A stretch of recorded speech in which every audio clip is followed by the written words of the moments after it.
Hey everyone, Decav13 here, and welcome back to some more Let's Play Fate Stay Night. Alright, we're getting to the end of our first route here, so on day 11 now. We just beat Ryder, Artoria, or Saber. I mean, not a surprise, because, you know, fucking name's right there, so whatever. Saber used her Noble Phantasm on her, and is now on the verge of disappearing, because she doesn't have any magical energy left, so we're gonna have to figure out a way to work around this, I suppose. So let's jump on into day 11 and see exactly what we do from here. Doesn't seem like there's much we can do.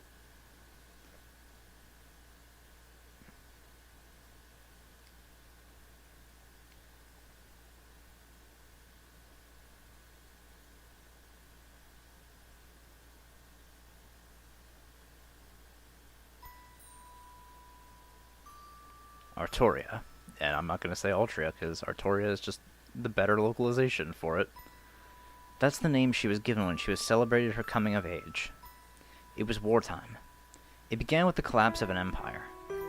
An empire that had been meant to be eternal was slowly waiting to die amid invasions from all sides. In preparation for the many wars, the empire deprived an island nation of its military.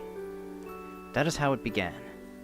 Having lost the Empire's protection, her nation had no choice but to become independent, and over time it broke up into smaller nations. The invasions came again and again. Internal conflicts between clans spiraled out of control. Then came a long period of war, which would later come to be known as the Dark Ages. It was during this difficult time that she was born, heir to the throne. A long, tumultuous period of war. The king believed in a mage's prophecy, and so eagerly awaited the birth of his worthy successor. But the child born to him was not the child he desired. His child wasn't male. Fated king or not, the child could not assume the throne unless they were a boy. So the girl was entrusted to the king's retainer and was raised as a knight. The king was saddened, but the mage delighted. One's sex has nothing to do with one's worthiness to become king. More than that, the mage was convinced that the girl's absence from the castle until the day of the prophecy was proof that she was the true king.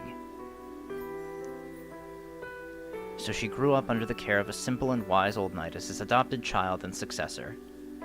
The old knight did not believe in the mage's prophecy.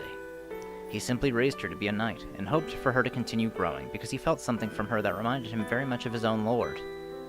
But even without the knight's encouragement or intervention, the girl trained every day to become stronger than anyone else.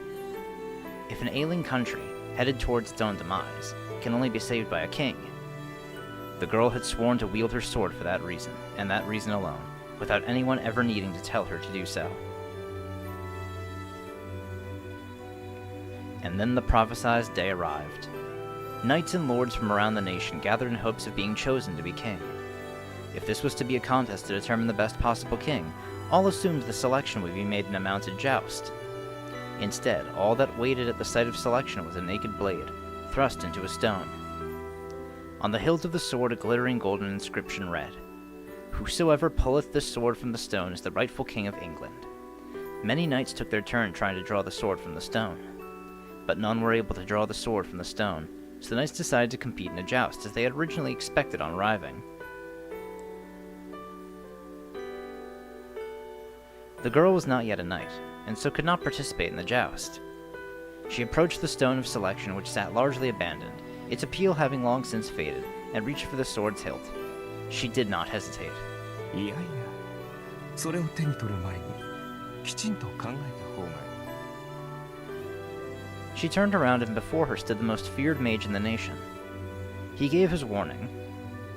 Once she takes hold of that sword, she will cease to be human. She responded only with a nod. To be king is to no longer be human. She has been resolved to this from the very moment she was born. To be king is to kill more than anyone, in protection of everyone. The young girl thought of this every night, and lay in bed shivering at the implications until morning. Not a day went by that she was not afraid. But in that moment she pledged that her days of fear were at an end. She drew the sword effortlessly from the stone, and bright light engulfed the whole site of selection. And in that instant she ceased to be human. A king's sex does not matter. So long as they carry out the function of a king, None would care about a king's appearance, or even bother to pay attention to such a thing. And even if someone noticed the king was a woman, it would not matter, so long as she was a good king. The sword's magical energy must have halted her growth. While many knights found it eerie and feared her, most saw their lord's immortality as a divine gift. And so, the legendary celebrated Age of the King began. The new king in battle was seen as something of a god of war. The king always led from the front. No enemies could stand in her way. Artoria, the god of battle. Hailed as a dragon incarnate, she knew no defeat. In 10 years she fought 12 battles, and never once lost. In those days her chief duty as king was on the battlefield. Not once did she turn back, not once was she disgraced. She was raised to kingship and fulfilled her obligations without hesitation.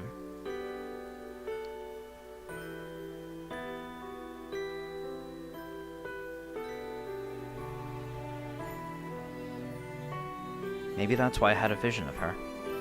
Her soul must still be on the battlefield. It's not yet dawn.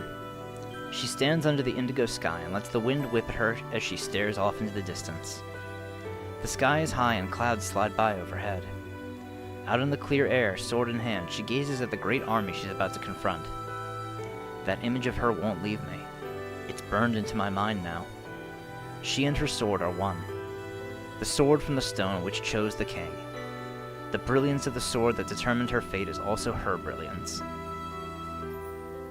But I tilt my head in wonder at this dream. That sword isn't the one she holds. It's similar, but different. The sword she holds now isn't the one she used last night. But if that's the case, what happened to that incredible sword?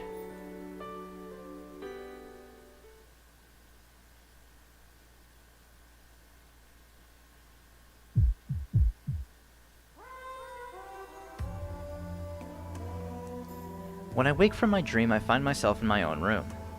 It's bright outside. I must have come back to my room last night, unable to make a decision, then fallen asleep while I was watching over Saber.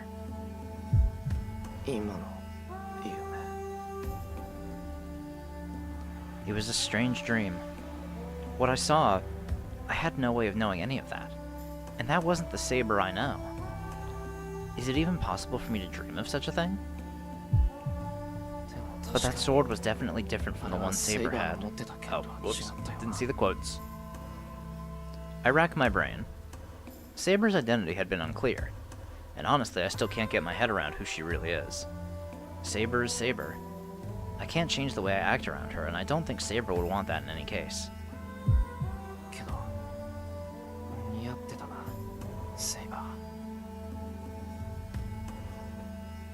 She looked really cool with that sword last night, but she looked good with the sword in my dreams too. It'd be fair to say I was in awe. The sword last night and the sword from my dreams seemed to have left one hell of an impression on me. I guess I got a thing for swords. I thought Lancer's spear was beautiful when I saw it too, but my passion for swords is on a whole other level. It would appear I have a thing for swords.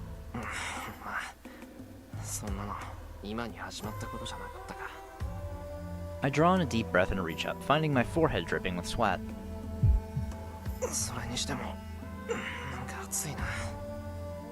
I wipe the sweat from my forehead. It's winter, but my body feels flushed. I don't know why, but it feels like my blood is getting hotter, and it's unsettling.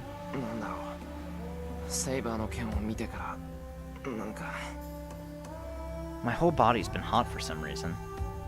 My left hand, the one with my command spells, feels like it's holding a hand warmer. Or a hand warmer.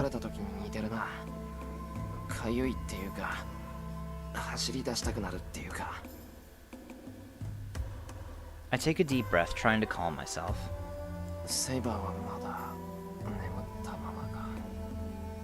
She still hasn't woken up, but it looks like she's stabilizing. Her breathing is even, and that pained look she had last night has smoothed over. Saber is sleeping peacefully. It's a morning like any other. Maybe if I let her sleep, Saber will recover. That way I won't have to make her kill anyone. Then she could stay with me, just like she has been. I slam my fist into the wall. My own weakness nauseates me. セイバーをこんなにしたのは俺だ。その俺が何を。 I stand up without another sound. I don't know when Saber's going to wake up, but I have to make a decision before she does. Tosaka's not up yet. The house is completely dead, and the corridor feels deserted. No, it only feels like that because I'm so down. I can't decide what to do, so the whole world feels hazy. I'm just wandering in that grayness. Huh? I hear something cutting through the air. まただ。庭の方からだけど、今は。 I know that sound. Well, I don't feel like making breakfast, so I'll go take a walk and check it out.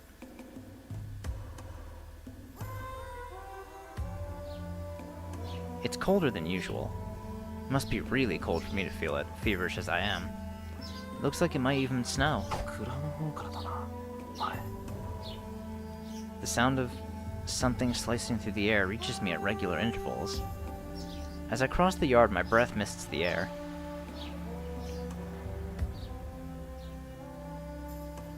I find him in front of the shed. Given how unsurprised I am to find him, I guess I figured he'd be here. He must have been shooting his arrows. The moment Archer sees me, he lowers his bow in displeasure. そうだな。人んちの庭で弓なんて引くな。矢が当たったらどうするつもりだ。どうするつもりもない。もとより矢など使っていないのだ。いていないものが当たる道理はなかろう。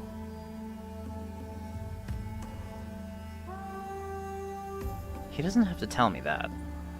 So the sound was just his bow itself.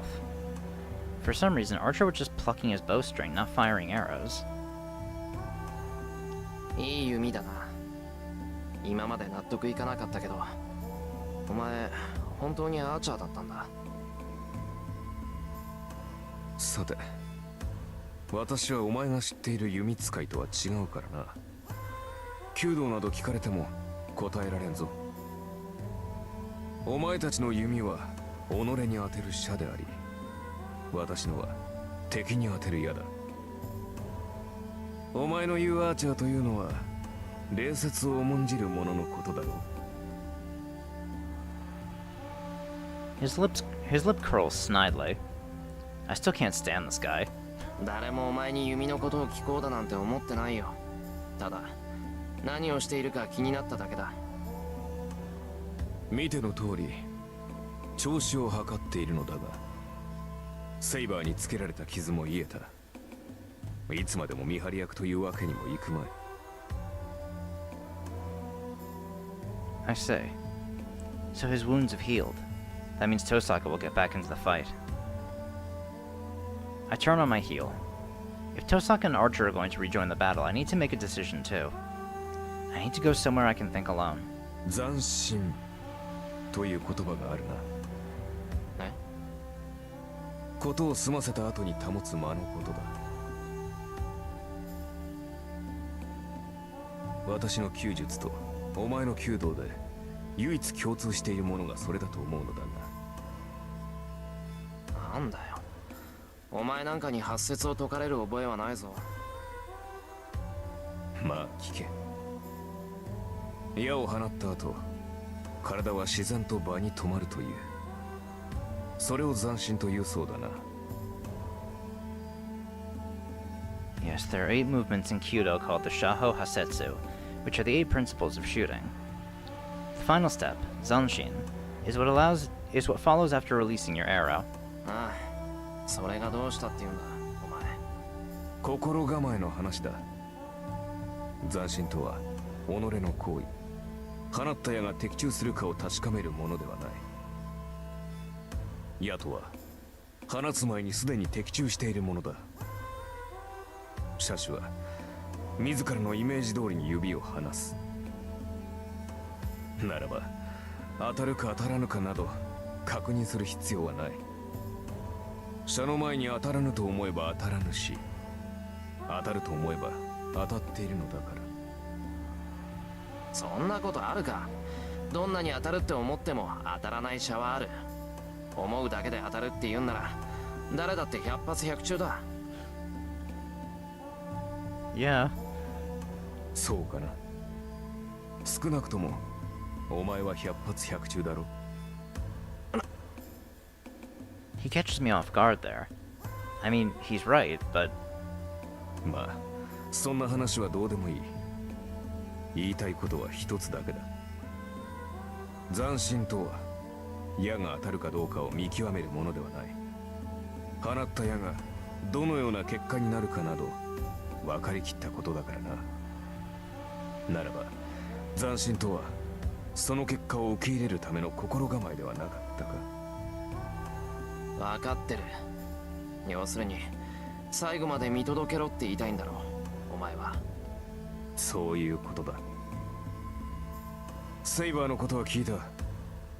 彼女がこのような状態になるのは初めから分かっていたことだろう。魔力の提供もなしで戦っていればいつかは消える。それはもう決まっていたことだ。ならば all that's left is to accept the result. He's telling me that no matter what I decide, no matter what it does to Saber, all I can do is see it through. I turn my back to Archer. This time I'm going to be the one to leave Archer hanging. あ、それともう一つ気がついていないようだから教えておこう。 His voice comes from behind me. セイバーはな、宝具を使えば自分が消えると分かっていたはずだ。彼女はおそらく最後まで宝具を使う気はなかったのだろう。 This time I hear nothing of his usual sarcasm. にもかかわらず宝具を使った理由は一つ。セイバーは自身が消えることよりお前を守ることを選んだのだ。それを決して忘れるな。 For once his voice is completely sincere. He's only telling the truth here.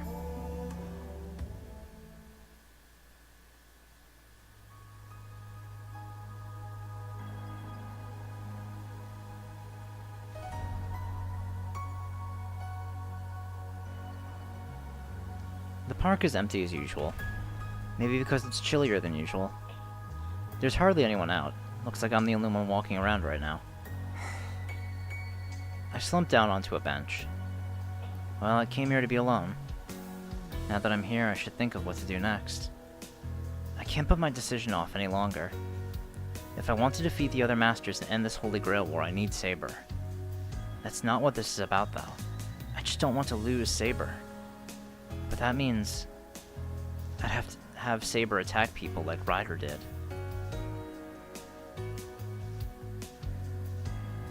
I can't let her do that.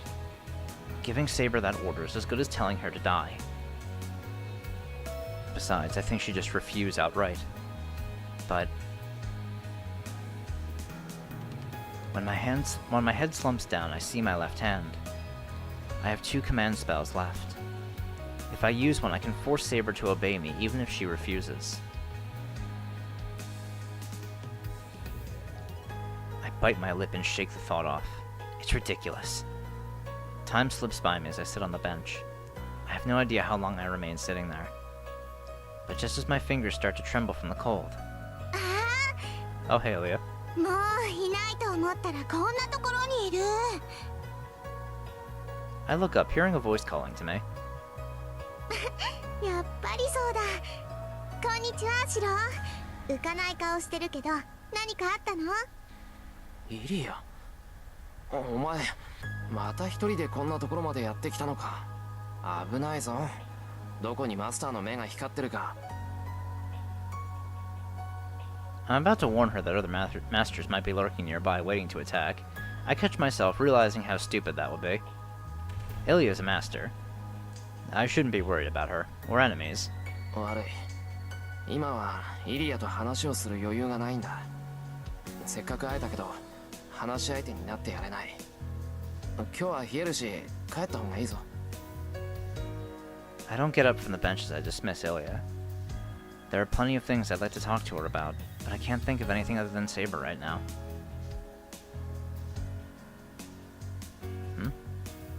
What's going on? Ilya doesn't say anything. She's looking at me as if I'm a stranger. イリア。いや、別にお前を邪険にしてるんじゃないんだ。今はちょっといろいろと立て込んでいて。知ってるわ。セイバーが消えかけてるんでしょ。それでシロはどうしようかって考えてるのよね。 How do you know that? Just out of nowhere, Ilya's voice has gotten so cold and detached. イリア。そんなことで悩むなんてバカみたい。シロがそんなだからライダーのマスターにも逃げられたのよ。負けたやつなんて殺しちゃえばいいだけなのに。 I move my feet. Something tells me this isn't the time to be sitting, so I shift my weight forward to get up. Uh-oh. But my body doesn't move, as if I'm entranced by Ilya. イリア、お前なんでそんなこと。言うまでもないでしょ。昨日の夜ね、私も Oh あの boy. ビルにいただけよ。 Oh. もっともさすがにビルの中で様子を見てるしかなかったけど。 Uh-oh. I try to make my hands and feet move, but nothing happens. No, it feels like the more I try to move, the stiffer they get. It's those eyes. Whenever I see Ilya's red eyes, my senses go dull. あ、もう金縛りになったんだ。シロったら守りも何もないんだもの。一人でいれば簡単に捕まえられるって思ったけど、こんなに簡単に行くなんて可愛いな。イリア。無駄だよお兄ちゃん。そうなったらもう動けないわ。もうじき声も出なくなるけど心配しなくていいよ。私もね、今日はお話をしに来たわけじゃないもの。 Ilya's eyes blaze with murderous intent. This is Ilya as I saw her the other night. Berserker's master. 俺をここで殺すつもりか。 I grit my teeth and gather all my strength. But my fingers won't so much as budge. It's like Ilya's stare has frozen every nerve in my body. うん。だってもうマスターでいてもしょうがないでしょ。セイバーが消えたらシローは一人きりだもの。いつまでもマスターにさせてられないわ。戦う手段がなくなったシローなんて簡単に殺せるんだから。 Ilya raises her hand. Her slender white fingers reach for my chest. What the fuck? 他の人に殺される前に見つけられてよかった。それじゃあおやすみなさいお兄ちゃん。どうせセイバーも消えるんだから早い方がすっきりするでしょ。 My vision fades. My limbs have gone completely numb, and now I can't see either. How long have I been stuck in this darkness? Before I can figure out whether I'm alive or dead, I lose consciousness.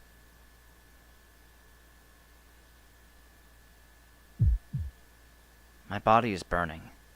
Even if my consciousness has fallen into darkness, the burning in my body tells me I'm still alive. Yes, that must mean I'm still alive.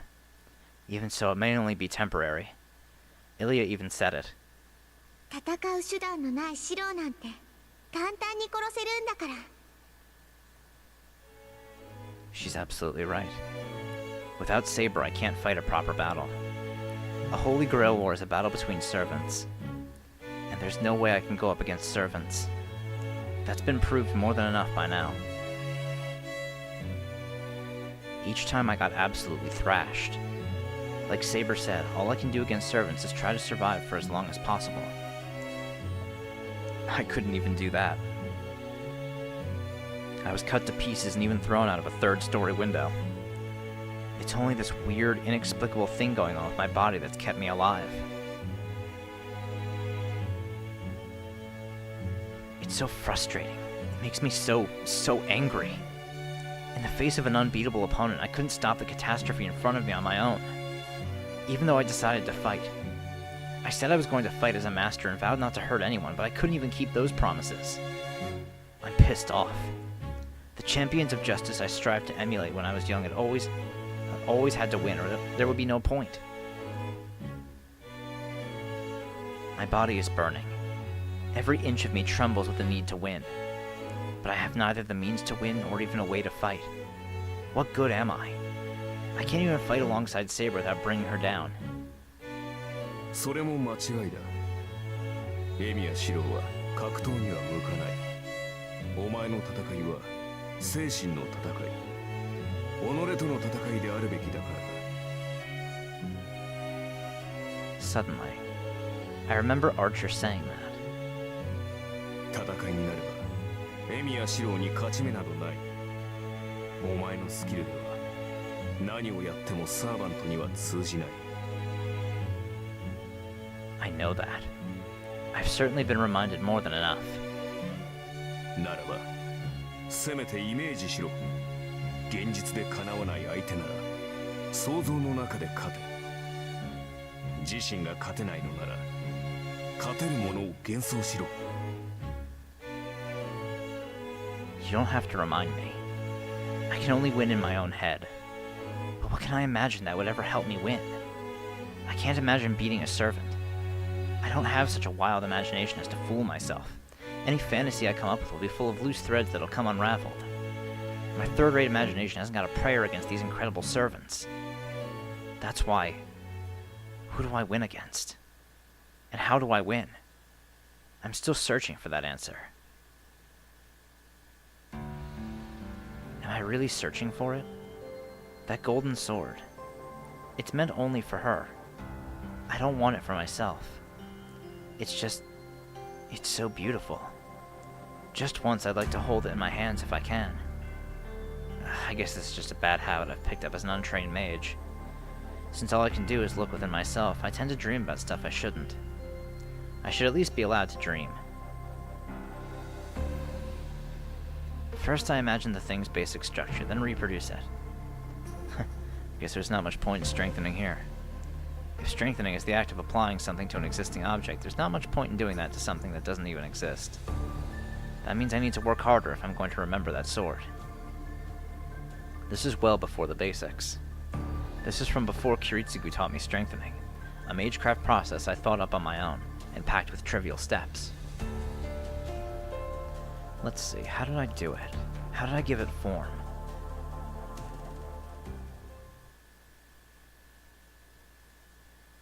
When I come to, I have no idea where I am. なんだここ。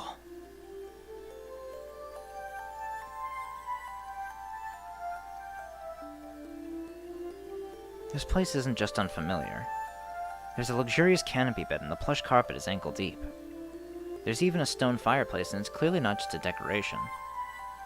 What I initially take for wallpaper, I realize, on inspection, is actually patterns engraved on the wall.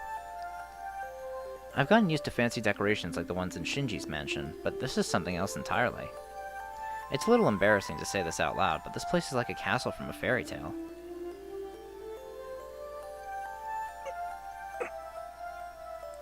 My vision blurs. My body feels strangely heavy. Maybe I'm having circulation problems or something. I feel like I might fall back asleep if I relax even a little. 何がどうなったんだっけ。 I try to get my clouded mind working. I was... Oh, right.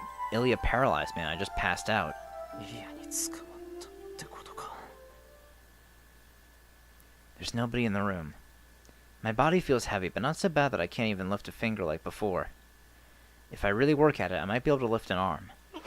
縛られてるぞ、俺。 Maybe not. My drowsy mind suddenly jolts to full alertness. I realize I'm in danger, and so study my surroundings carefully. 椅子に座らされて手を後ろに回されてるのか。これは手錠じゃないよな。縄で手首を縛ってるだけか。 It's not as bad as I imagined, but I still can't move. My whole body is weirdly tingly, and I can't get up with my arms tied behind me. あれからどれぐらい経ってるんだ。時計はないか、やっぱり。 There's nothing in here to tell me what time it is.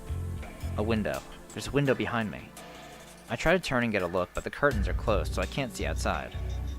All I can say for sure is that the sun's set. I ran into Ilya in the morning, so it's been at least half a day. I don't have time for this. I have no idea where I am, but I need to get back to Saber as fast as I can. Saber's in a weakened state. I can't be even more of a burden to her by letting something like this happen. I try to make my arms move. If I'm going to escape, I have to do something about these ropes around my wrists. The door opens. I go still just as Ilya enters the room. あ、やっと起きたんだ。おはよう、お兄ちゃん。体は大丈夫？ It's your game here, Ilya. Ilya's not acting at all like she had earlier. The coldness in her eyes is gone, and she's back to acting like the cheerful girl she'd been at the park the other day. どうしたの？なんか元気ないけど、まだ体は動かない？おかしいな。そろそろ声ぐらいは出せるはずなんだけど。Ilya peers into my face, looking puzzled. She seems genuinely concerned for me. 大丈夫だ。声は出るし、頭の方も自分が捕まってるって分かる程度にははっきりしてる。何よ、不満なの？捕まえた敵はね、本当は地下牢に入れておくものなんだよ。けどそれじゃシローがかわいそうだから、特別に私の部屋に連れてきてあげたのに。 Why? I don't know if that's good or bad, but at least I understand what's going on a little better. なんとなく状況は分かった。俺は捕まって、ここはイリアの住処ってわけか。I speak flatly, trying to kill my emotions. Until I understand completely what's happening here, I just need to listen. そうだよ。前に言ったでしょ。私は森のお城に住んでるんだって。ここは樹海の中の城で、周りには何もないわ。シローが住んでる町まで車で何時間もかかるんだもの。助けになんて来るはずもないし、絶対に邪魔も入らない。そうか。それは分かったけど、なんだってそんなことをしたんだ。俺を殺すんなら、あの公園でできたじゃないか。なんで？私、シローを殺す気なんてないよ。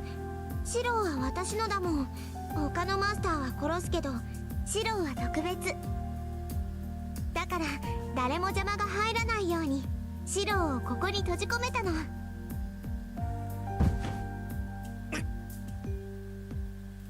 I find myself recoiling.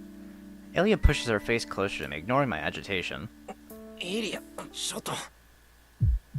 I know it's inappropriate, but the way Ilya sits on my lap has my heart racing.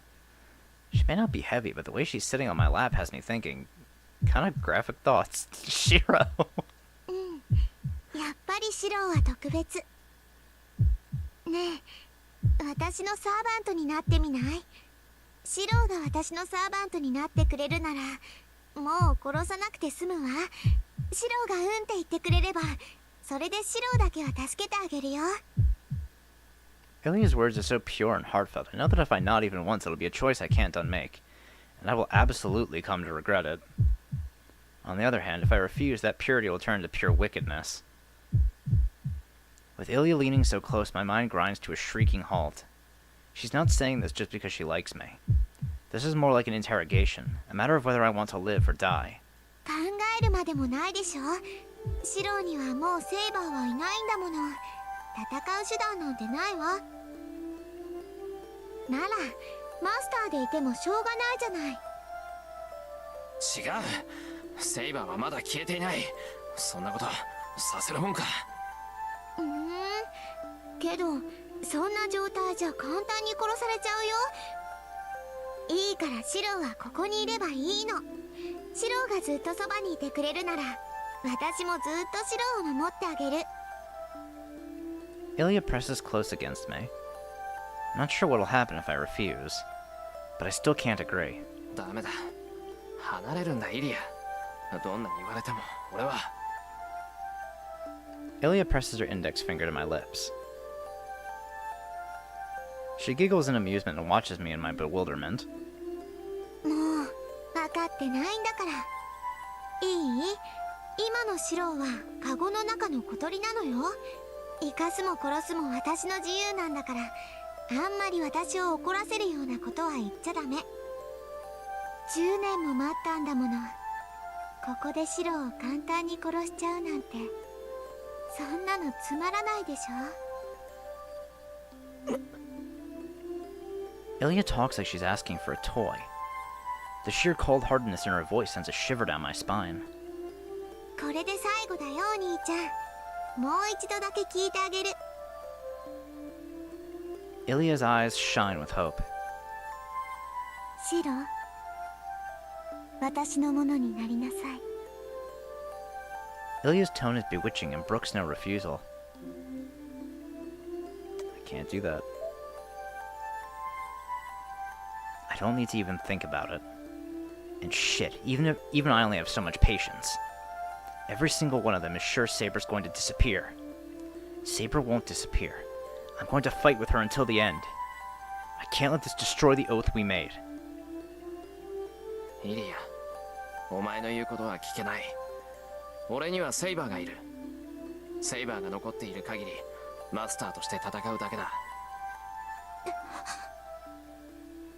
A soft gasp. For a second, her red eyes snapped open as if she'd just gone into rigor mortis. そう。あなたまで私を裏切るのね、シロ。Ilya backs away. She looks down but maintains her composure. いいわ。シロが私の言うことを聞かないなら、私もシロの言うことなんて聞かない。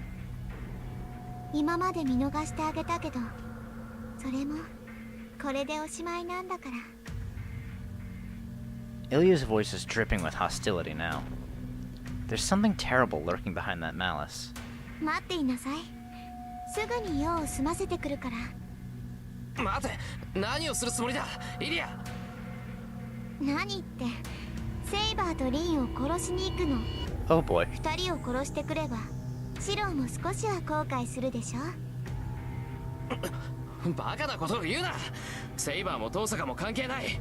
俺は自分だけの都合でイリアとはいられないって言ってるんだ。そうなの？けど二人は殺すわ。それが終わったら次はシローの番よ。私のものにならないのならシローなんていらないもの。 I hear Ilya's footsteps moving off. Ilya's serious. She really means to go kill Saber and Tosaka. やめろイリア。セイバーもトウサカも関係ないだろ。捕まってるのは俺なんだから。憎いって言うなら俺だけにしろ。二人を殺す理由なんてない。理由はあるわ。私以外のマスターは生かしておけないもの。それが聖杯戦争でしょ。バカ、簡単に人を殺すなんて言うな。お前にはそんなの似合わない。イリアはまだ子供なんだから、そんな真似だけはしちゃダメだ。Ilya stares at me in disbelief. 残念ね。私はもうマスターを殺してるんだよ。 Oh? お兄ちゃん。 She sounds so joyful as she says it. もっとも、それは昨日の話だけど。 Oh, you killed Shinji? 予想外だったかな。 I mean, I think that's fair. I don't think that's any reason to be mad at her. She did a good thing. In that instant, I surprisingly understand exactly what she's talking about. Ilya was in the building last night, which means she must have seen the master running for his life as the perfect prey. イリア、お前。ごめんね。シローがやらないから私がやっちゃった。本当は横取りって好きじゃないんだけど。 She doesn't sound guilty at all. It probably meant nothing to her.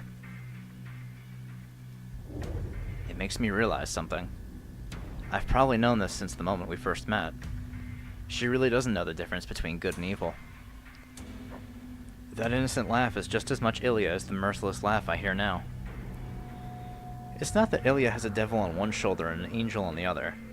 Ilya, however angelic she may look, is a devil. それじゃあ行ってくるわ。帰ってきたらシローの番なんだから、せいぜい逃げ出す努力でもしていなさい。もっとも、カゴから逃げ出せないから、小鳥は小鳥なの。お兄ちゃんじゃ、この鳥カゴからは出られないでしょうけど。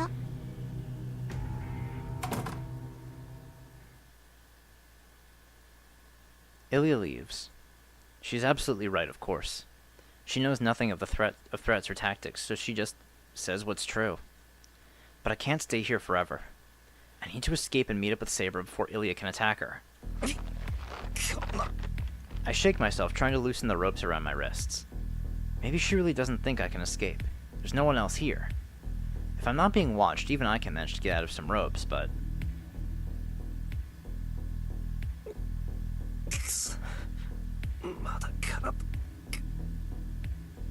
My body just won't listen to me. My limbs move, but they're heavy as lead, and just trying to move at all is exhausting. イリアのやつこれを見越して逃げられないなんて言ってたわ I can't move like this. Even if I get out of the rope, I won't be able to escape the room if I can hardly move. 体が重いのは疲れてるからじゃないよなそっかイリアの目を見てそれで動かなくなったんだっけ They must be mystic eyes. I hear truly superior mages can perform some sort of magecraft just by making eye contact with their target. Restraint is a common effect of mystic eyes, so that's probably what's going on here. Eyes are how we take in visual information, and so are susceptible to suggestion and spells. And that is why most mages employ some sort of protection on their eyes to block out other mages' magecraft. 呪文もなしの暗示じみた金縛りにやられるなんて遠坂が聞いたらなんて言うか Well, at least that was from mystic eyes learned through magecraft. Some monsters are born with mystic eyes and don't even need to lock eyes with their target. I hear all they need to do is look to use whatever ability they have, but it's also extremely rare for people to have powers like that. And luckily, Ilya's mystic eyes aren't unique or special. They're just a means of sending magical energy at a target. And that means there has to be a way to dispel the effect. Ilya's magical energy is invading my nerves, preventing me from moving. If I can get rid of that magical energy, that should fix my paralysis. 単純な話だ泥が溜まってるなら水を流して洗えばいい I close my eyes and focus inward on my own body. I may not have the skill to detect and remove foreign magical energy that's invaded my body, but I don't need anything like that so long as I'm dealing with magical energy that hasn't become a curse and taken root in my body. If Ilya's magical energy is lingering, stagnant in my body, I just need a strong flow of magical energy through my body to flush it out. 悪いな乱暴なやり方だけどあいにくそんなことしかできないんだ I apologize to my body for what I'm about to put it through. All I have to do is focus on my daily routine. The ritual where I force a foreign nerve down my spine. No, not anymore. I don't need to build it from scratch anymore. Now all I have to do is flip the switch in my head. Instead of creating a magic circuit in my body, I just have to switch my nerves into a magic circuit. トレースオン I murmur the spell to focus myself. You don't use spells to change the world around you. They're to be used on yourself, to empower you to change the world. For mages, they're a way to initiate a kind of self-transformation. Spells are the first, most basic magecraft used to create a mystic just for you, a command that will only work on you. 基本腰解明 My blood flow accelerates. Power builds in my blood. My body's becoming a machine for circulating magical energy. Probably thanks to the gem Tosaka made me swallow. Normally this would take me at least an hour. Now I'm able to do it almost instantly. 構成材質解明 I don't even need to flip the switch at this rate. I can just let the magical energy circulate and let my hands go. Actually, I say flip the switch, but I still haven't found the switch to begin with. Heat rushes into me. I try to get control over my pounding heart, and my hands slip from the bucking reins.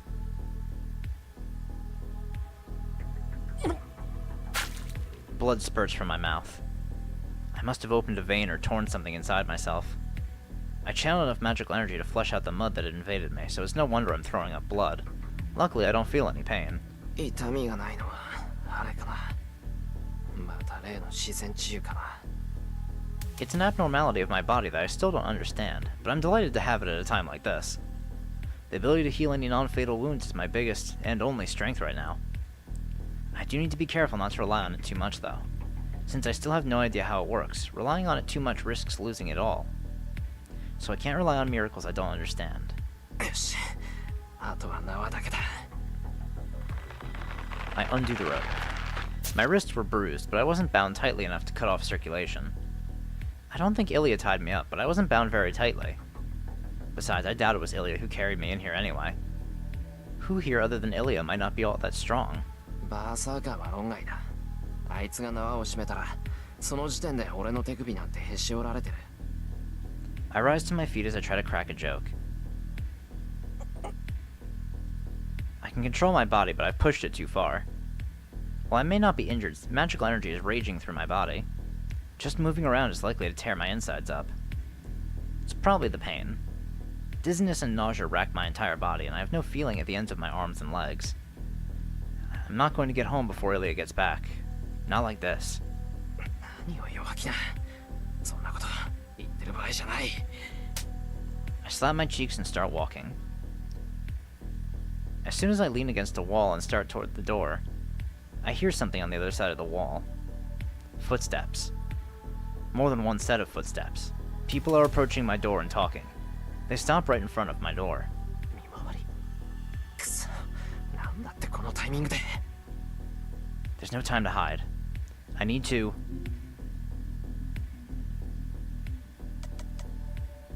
Yeah, have to fight.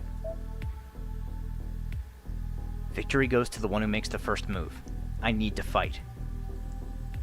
I can't hide and I don't have time for that anyway.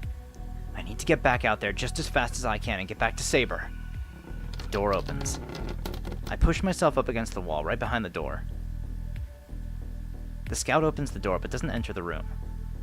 Hold on. The chair is visible from the entrance even without coming in.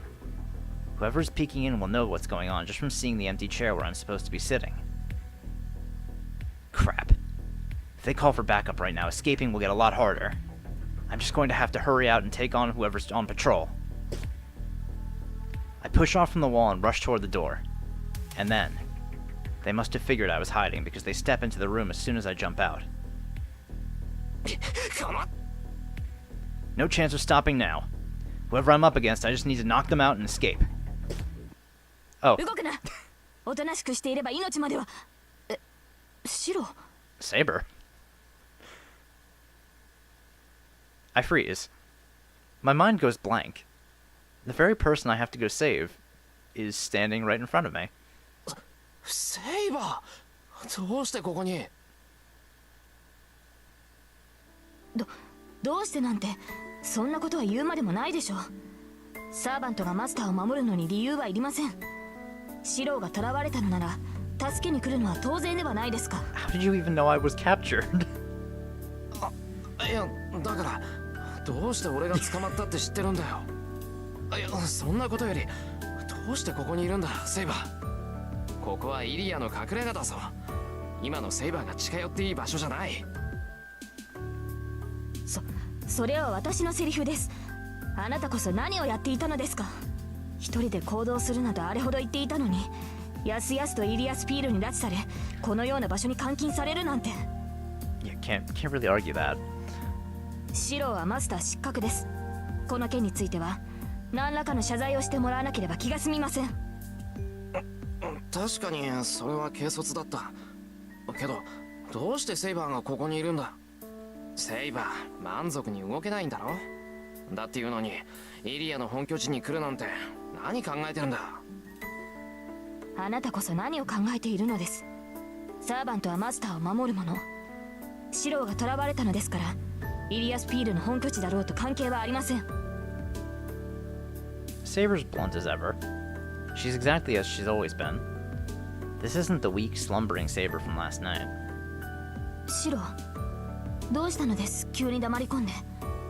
やはり捕まっている間に傷を負ったのですか。いやそうじゃない。俺のことはいいんだ。それよりセイバーこそ元気そうでよかった。I'm genuinely relieved. I'm surprised to see Saber here, but I'm much happier to see that she's herself. I know it's selfish of me to think this way, but I think this is how Saber should be. すまなかったなセイバー。事情はよくわからないけど俺を助けに来てくれたんだろ。はい。サーバントとしてマスターを救うのは当然ですから。ありがとう。お前が来てくれて本当に助かった。What a relief. Everything sorted itself out. Now I just need to get out of here with Saber. Oh, and Rin too. Wait a minute. Is that Tosaka? 遠坂 Are you real? And are you really right here? 思ったより元気そうじゃない。これじゃあ私たちが出向く必要もなかったかしら。だからそう言っただろ、リン。エミやシロなど放っておけと。What did you tell them? この手の男はな、周りに迷惑をかけるだけかけて、自分だけは生き延びるのだ。今回のはいい機会だった。聞き捨てなりません、アーチャー。助力を頼んだのは私ですが、あなたに白を侮辱する権利などないはずです。いざ主が助かればそれか。マスターもマスターならサーバントもサーバントだ。協力者に対するありがたみなどないようだな。まあいずれ戦う身だ。情など持たれない方がやりやすくはあるが。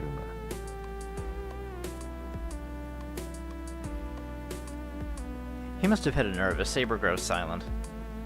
This guy. He's not just unfriendly to me, he treats Saber the same way. そこまでよ。今がどんな状況なのか忘れてるわけじゃないでしょうね、あーちゃん。おしゃべりなんてしてる暇はないわ。イリアスフィールが戻ってくる前に撤退しないと。ちょっと待ってくれ。遠坂たちはここがイリアの住処だって知っててきたのか。いや、そもそも Ilya left saying she was going to kill Tosaka and Saber. That means Ilya and Tosaka passed each other. 助かった。今頃イリアはうちに向かってると思う。遠坂たちがここに来てくれなかったらイリアと戦う羽目になってた。ええ、そうみたいね。イリアとバーサーカーが外に出たのは確認したわ。まあそうでもなければこんなところまで忍び込まないけど。 I get it. Saber and Tosaka only managed to pull something so bold off because they saw Ilya leave. She's bold as ever, but this time that brazenness worked to our advantage. I'm impressed. とにかく話は後よ。ここがアインツベルンのアジトって分かった時は覚悟してきたけど、合わないならそれに越したことはないでしょ。セイバーがそんな調子じゃバーサーカーには太刀打ちできないしね。 Tosaka gestures for me and Saber to separate. 遠坂、セイバーがそんな調子ってどこがだよ。顔色もいいし、もう以前のセイバーじゃないか。あなたね、そんな都合のいい話があるわけないでしょ。セイバーは全く回復してないわ。立っているだけが精一杯って見てわからない？リン、それは黙っていると約束したはずです。悪いわね、そんなの破棄よ。黙っていてもマイナスなだけだし、そもそも隠し通せる問題じゃないわ。それはそうですが、しかし She sounds so pained. And now I see nothing has changed about her situation. セイバー、今の話は本当なのか？はい、リンの言うことは正しい。恥ずかしい話ですが、今の私ではセイバーとして戦うことはできません。できることといえばそんなことだろうと思ったわ。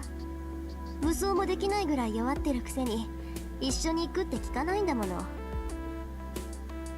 戦えない代わりにマスターをかばおうとでも思ったんでしょ。 She's so weak she can't even arm herself. She was willing to become my shield since she couldn't fight. What kind of absurd nonsense is she saying? すまないシロ。このような体ではサーバント失格だとは分かっていますが、それでも盾の役割はできます。不服だとは思いますが。 Oh, come on. Oops, she's done. Why does Saber never think about herself? Why is she only ever worried about everyone else? Hey, pot calling the kettle black, Shiro. ふざけんな。そんなの不服に決まってるだろ。遠坂、お前なんだってセイバーを連れてきたんだ。今は俺のことよりセイバーの方がずっと大事だって分かってたんじゃないのか。何よ、私だって反対したわよ。けどセイバーはどうしてもって聞かないし、そもそもセイバーじゃないとあんたの居場所は分からなかったわ。危険なのは100も承知だけど、それでもセイバーは必要だったの。お前それでも。 I want to tell her that she shouldn't have brought Saber, but I stopped myself. I have no business criticizing. This is only happening because I went and got captured. Tosaka and Saber were just doing what they thought was right. 口喧嘩も結構だがな。今はそこまでにしておけ、リン。マスターならば自分の住処の異常には敏感だろう。悠長に説明している暇はないぞ。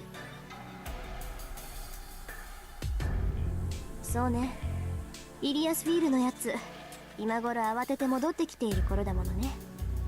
いいわ、話は後にしてあげる。今はこの城から出ることが先決よ。それでいいわね、城。白、私たちも。いやけど。 If Saber's as bad as she was last night, it'll be hard for her to even walk right now. I don't want to push Saber any harder than I have already. まったく、どうやら私も甘く見られたものですね。セイバいくら魔力が尽きているとはいえ、今でもシローよりは戦えます。私から見ればシローの方こそ消えてしまいそうで怖い。リンは気がついていないようですが、体内の魔力が乱れているのではないですか。ー。いやけどこんなのは大したことじゃない。我慢すれば持ちこたえられる程度だ。俺は全然大丈夫だぞ、本当。では私もシローと同じです。苦しいですが我慢しきれないものではありません。突然のことで状況がつかめないと思いますが、今はリンに従いましょう。話をするのならそれは家に帰ってからです。 Saber encourages me to go. I give up. She looks so serious, so determined that I can't worry anymore. そうだな。話したいことは山ほどあるけど、それは無事に帰ってからにする。 I want to ask about Saber's condition, and I want to thank her for coming to rescue me. But now isn't the time to ask about the dream I had. よし行こう、セイバー。 I nod and get moving as best I can. Every step is a supreme effort, but this isn't the time for whining. Even weakened as she is, Saber came all the way here.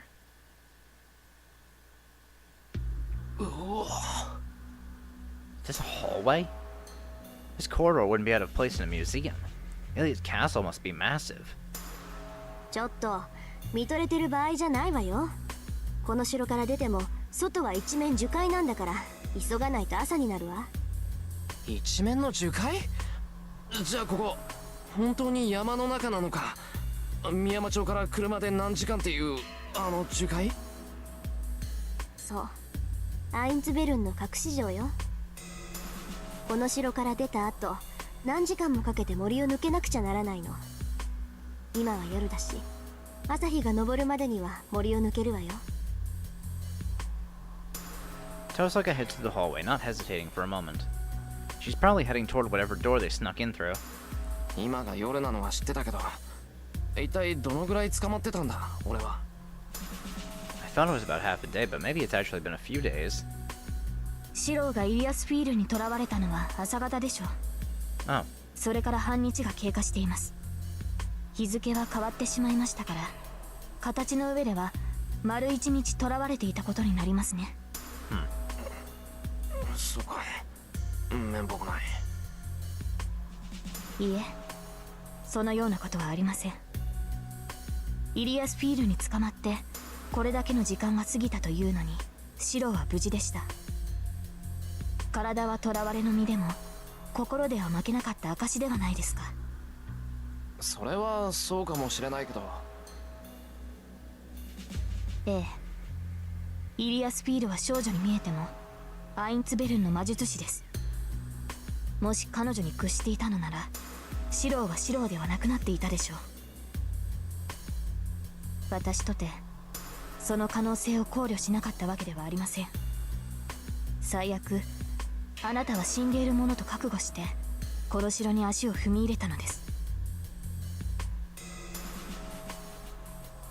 だからここでシローと再会できてよかった。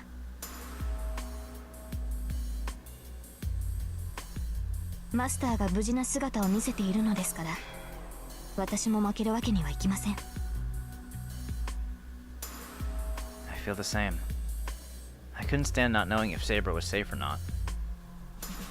ちょっとやる気あるのかっていうのよ。 Alright, we're coming, も Rin. たもたしてると本気で先に行くからね。 Tosaka pops her head from the bend of a corridor to yell at us. やば、話してる場合じゃなかった。急ごう、セイバー。 I break into a run, urging Saber to do the same. Ugh. Everything hurts, but I grit my teeth and keep going. I drive my aching body on, following Tosaka.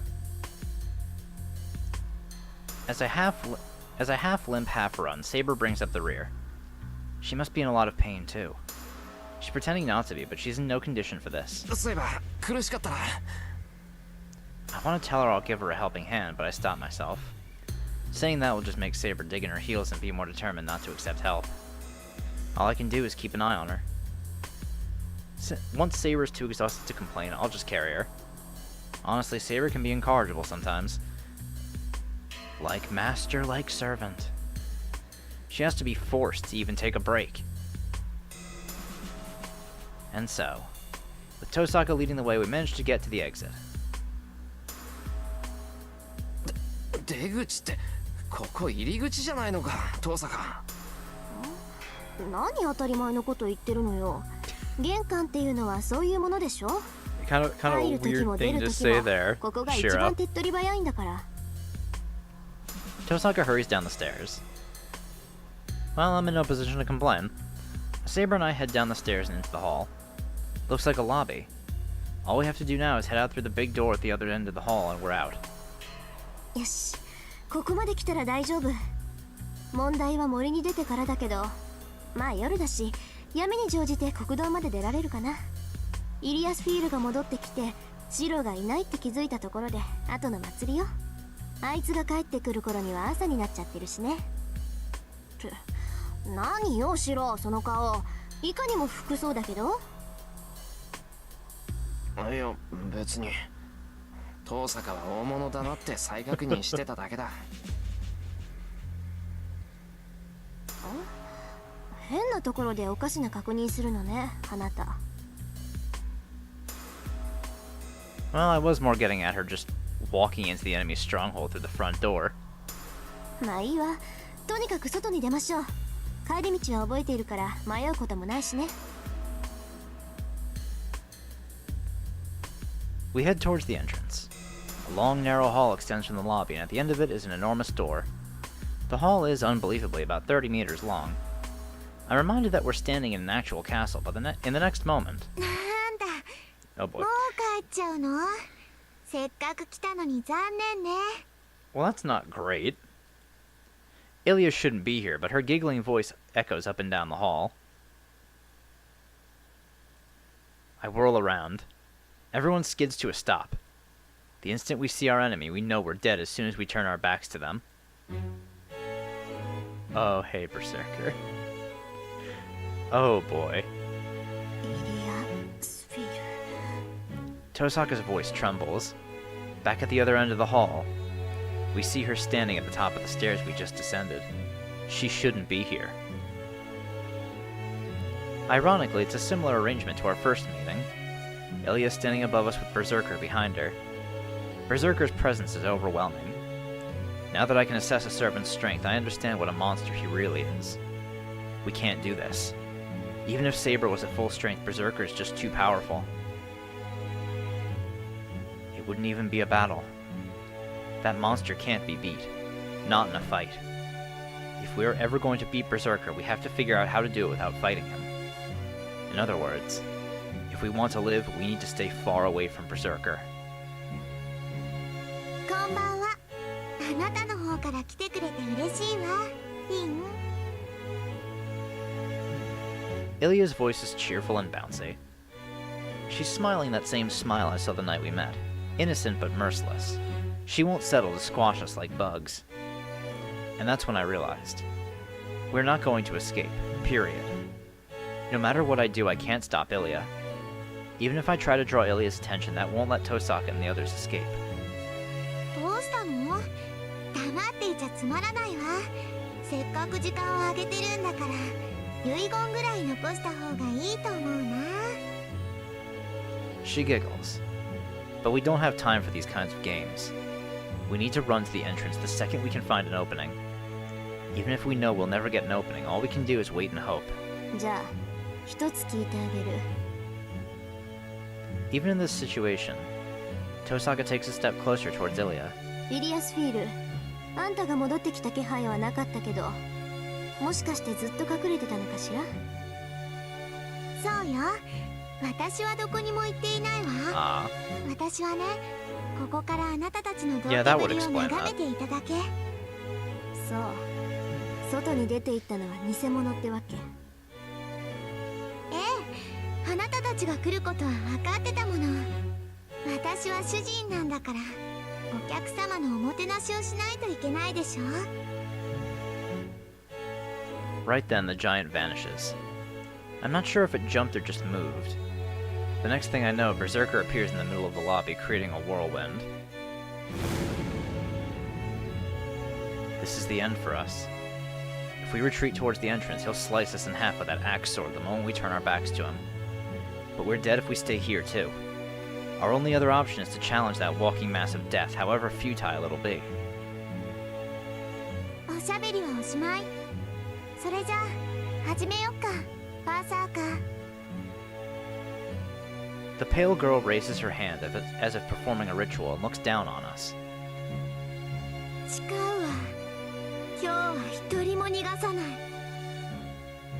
Her declaration is equal parts murderous intent and delight.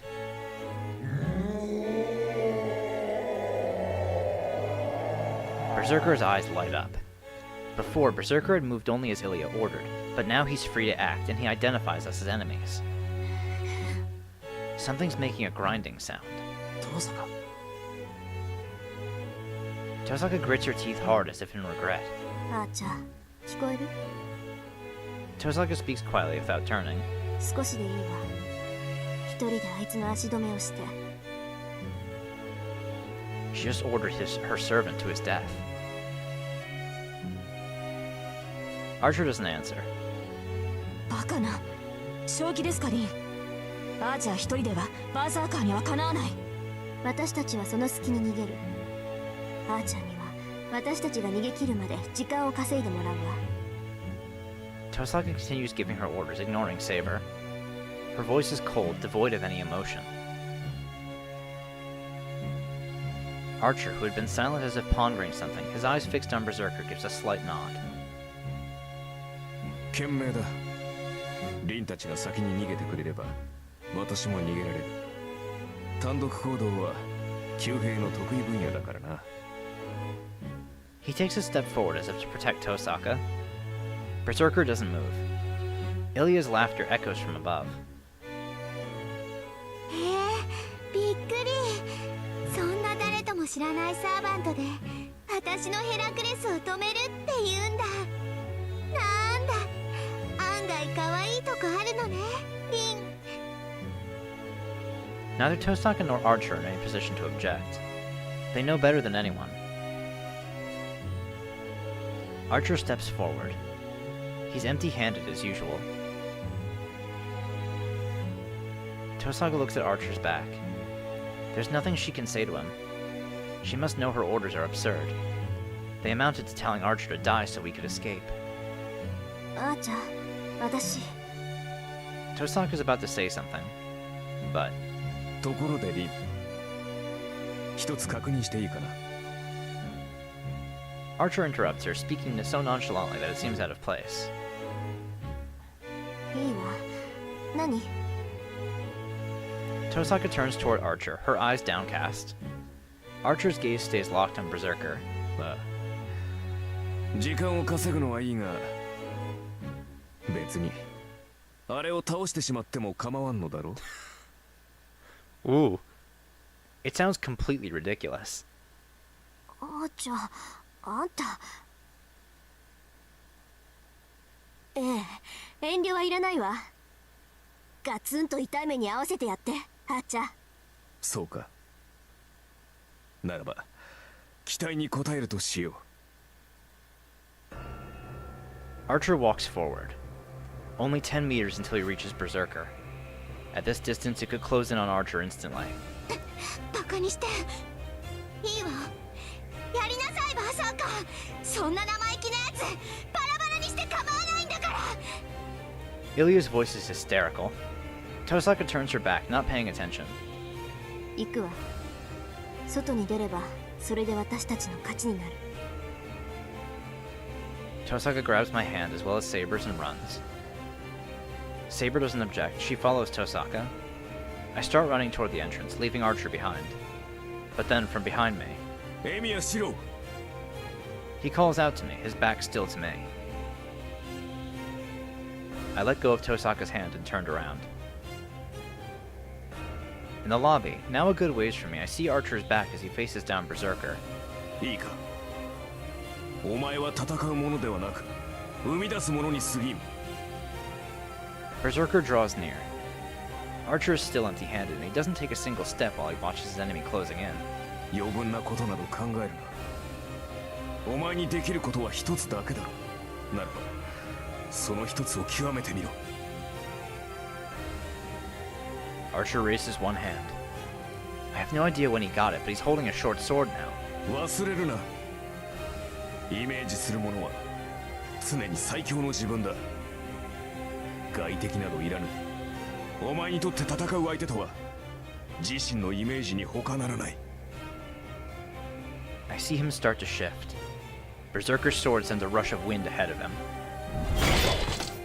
I turn and run, not staying to watch the clash. Tosaka and Saber are already at the entrance. I run and I don't look back. The sight of the man in red made it clear that I needed to go.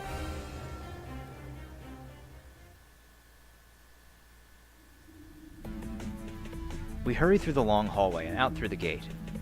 Hard as it is to believe, we really were in a castle. And an old one at that, hidden deep in a forest. The whole place is surrounded by trees as far as one can see.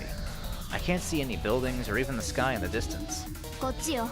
3時間もすれば国道に出られるから、それまで走って。 3 hours.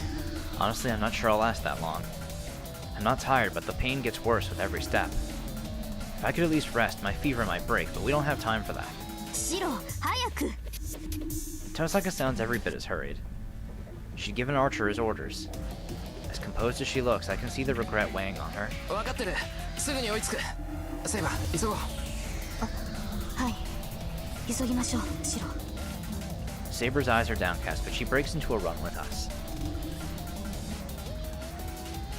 We follow Tosaka as she slips between the trees. Saber's breath rattles loudly in her chest as she runs beside me. It's too dark for me to see clearly, but I can tell she's struggling. I can't ignore it any longer.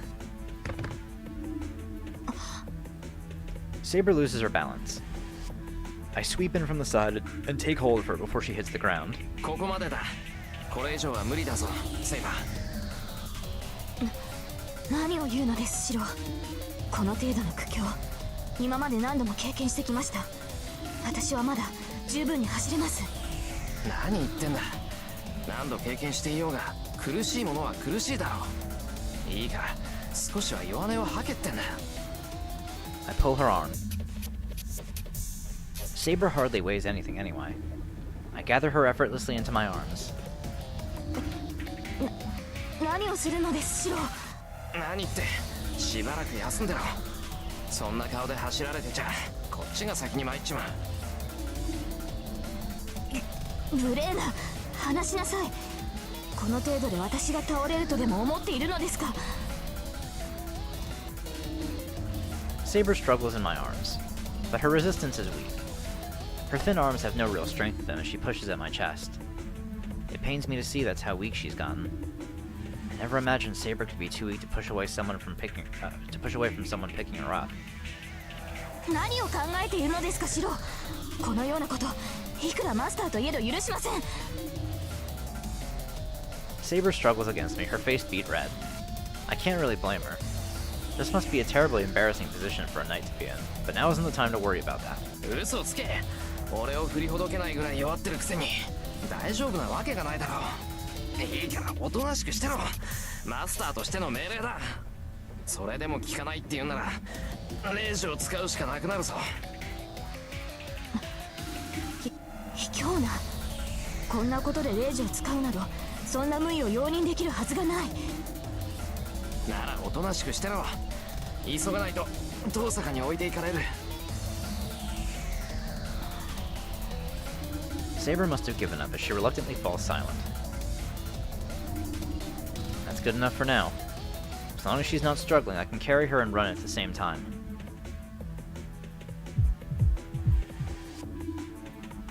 Spots burst across my vision. As I run, my blood pumps faster. I try to fight down the nausea burning at the back of my throat, gritting my teeth with every step.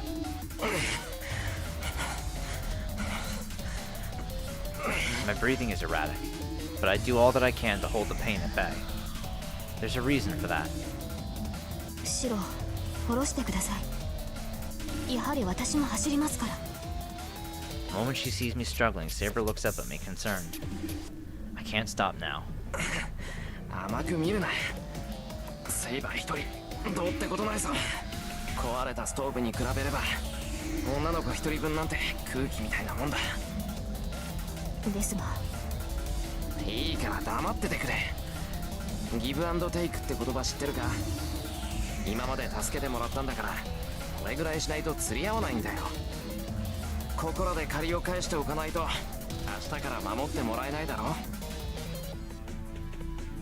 いえ、そんなことはないのですが、私の方こそこれでは釣り合いが取れなくなる。そりゃよかった。じゃきついのは今回限りだな。がぜんやる気が湧いてきた。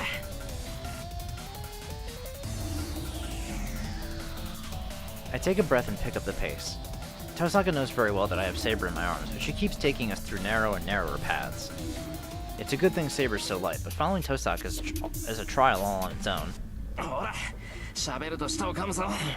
黙っていてくれた方が俺も助かるんだから、おとなしくしていてくれ。はい。それではマスターの指示に従います。Saber relaxes in my arms. She was tense earlier, which made carrying her harder. Now it's a bit easier. The problem now is whether Saber and I will make it to our destination.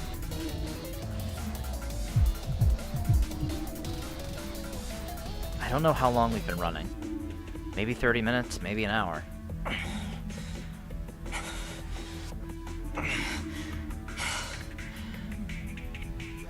Running doesn't take a lot out of me.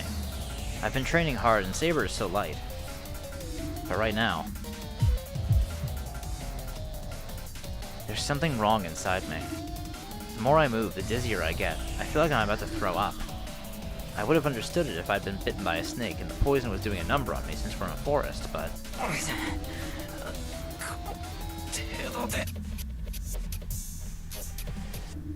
This pain won't bring me to my knees. It's just a heaviness in my chest and I need to throw something up. And it's nothing compared to the heat I'm feeling in my arms right now. Saber's closed her eyes as if she were sleeping. She's not resisting, she's relaxed. Her body is growing hotter by the moment. Her clothes are damp with sweat, even though it's the middle of winter.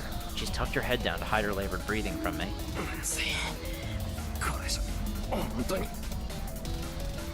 It'll be a repeat of that one night.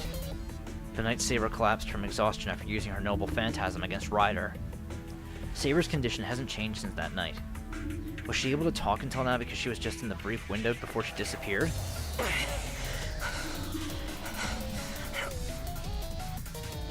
I run in an attempt to prevent that from coming true. I don't care what happens to my body. I move my feet as fast as I can, hoping that we can do something as long as we make it home. I very nearly trip and skid to a stop, leaning my back against a tree. I taste blood. So that's where the nausea is coming from. None got on Saber since it was just a little bit, but the source of my nausea churns in my chest. 考えようによっちゃマシだけど。Saber would be pretty upset about the waste of food if I threw up.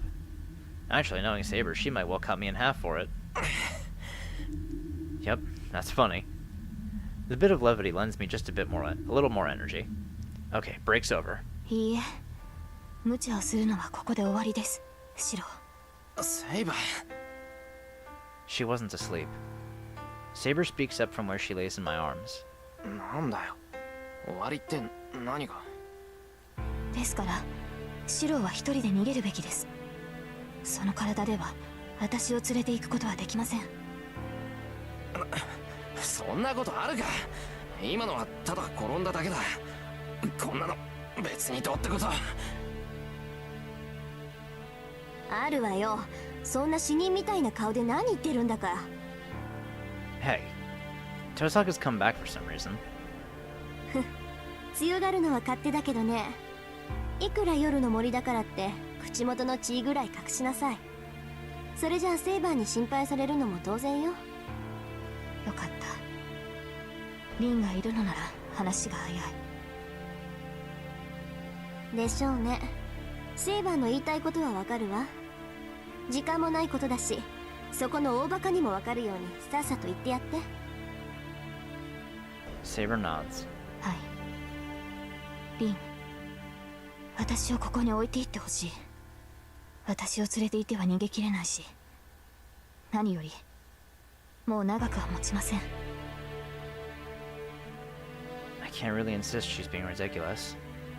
Neither of them needs to remind me how much worse Saber's getting. Saber won't last long. I have the sense she won't make it until morning with the way things are going. そう。で、シロはこのままセイバーと心中する？まさかそんな気はないし、セイバーは消えさせない。セイバーが消えるって言うんならレイジでも何でも使って。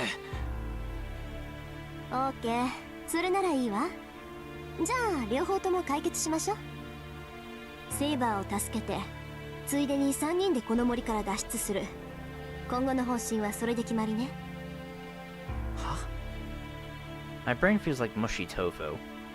Tosaka says the damnedest things, and always so casually. ちょっと待って。そりゃ確かにそうしたいけど、それができないから。いいからこっちに来て。言っとくけど私も簡単にセイバーを死なせる気はないわ。ええ、この機会は逃さない。あなたにはその責務を果たしてもらう。シローもいいって言ったし、そうしても構わないわよね、セイバー。 Tosaka looks towards Saber meaningfully. Saber doesn't answer. Instead, she averts her eyes awkwardly.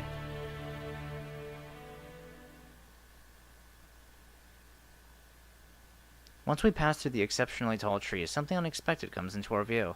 廃墟？ここならしばらく身を隠せるでしょ。来る時にね、アーチャーが見つけておいたのよ。万が一の時の隠れ家にしようって。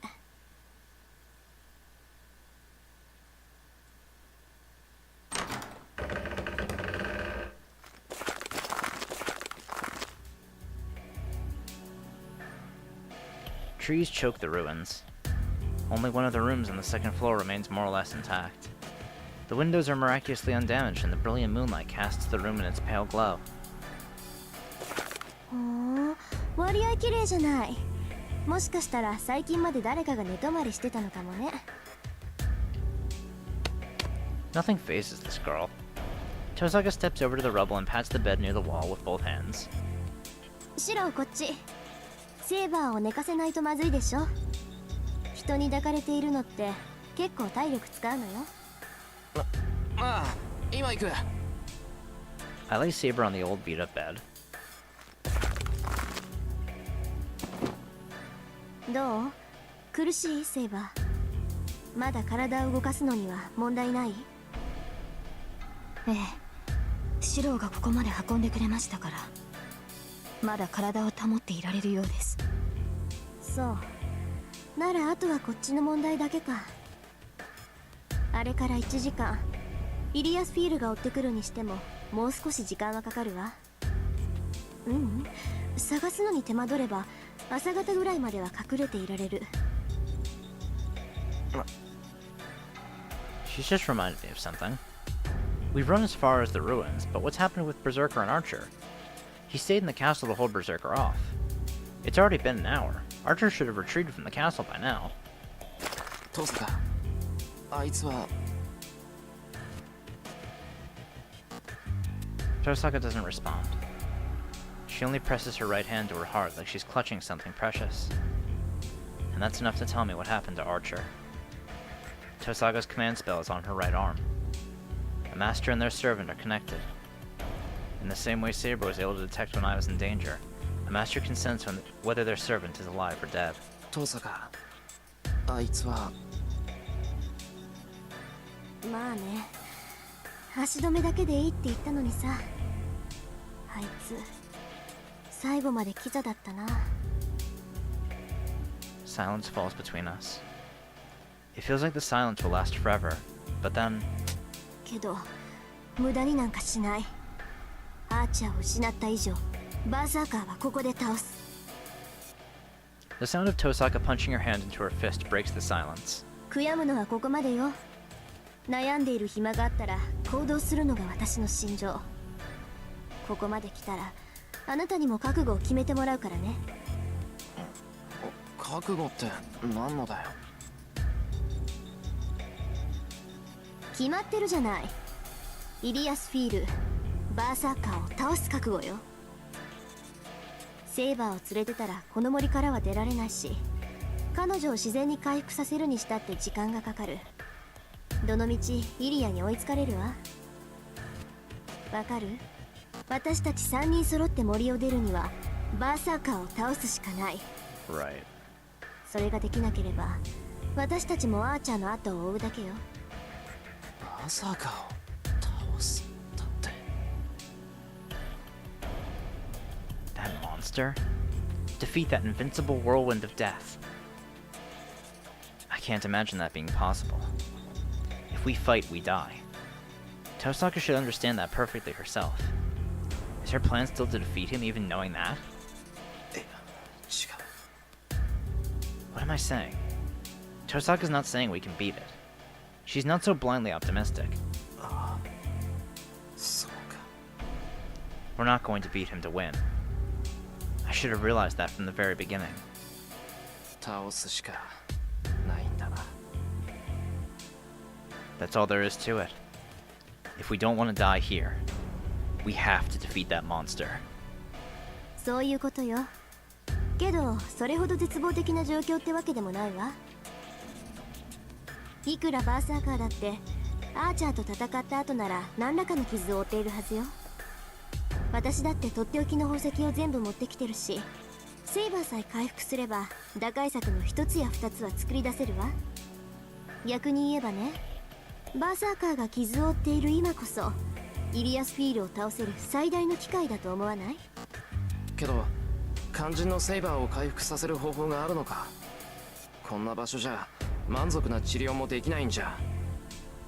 ううん、セイバーの治療に場所は関係ないわ。セイバーは単に魔力切れで弱っているだけだもの。一定量の魔力さえ補充してあげれば、あとは以前通りの能力を発揮してくれる。 Tosaka's explanation reminds me of late last night. She said that Saber's magical energy was mostly gone, which is why to restore Saber's magical energy... いい？セイバーを助けたいなら、セイバー自身に人を襲わせて魂を食べさせなら答えは一つよ。霊樹を使いなさい、エミヤ君。それで最悪の事態は避けられるわ。 I have 2 command spells left. I'll use one to make Saber attack people so she can devour their souls to replenish her magical energy. If Saber won't recover, then we can't defeat Berserker. If we can't defeat Berserker, then he'll kill us. I look at Saber where she lies. We're just letting her suffer at this point, but... いや父さん、それでもセイバーに人を襲わせるのは反対だ。ええ、今回は私も同意よ。これが他の場所だったらその提案をしたでしょうけどね。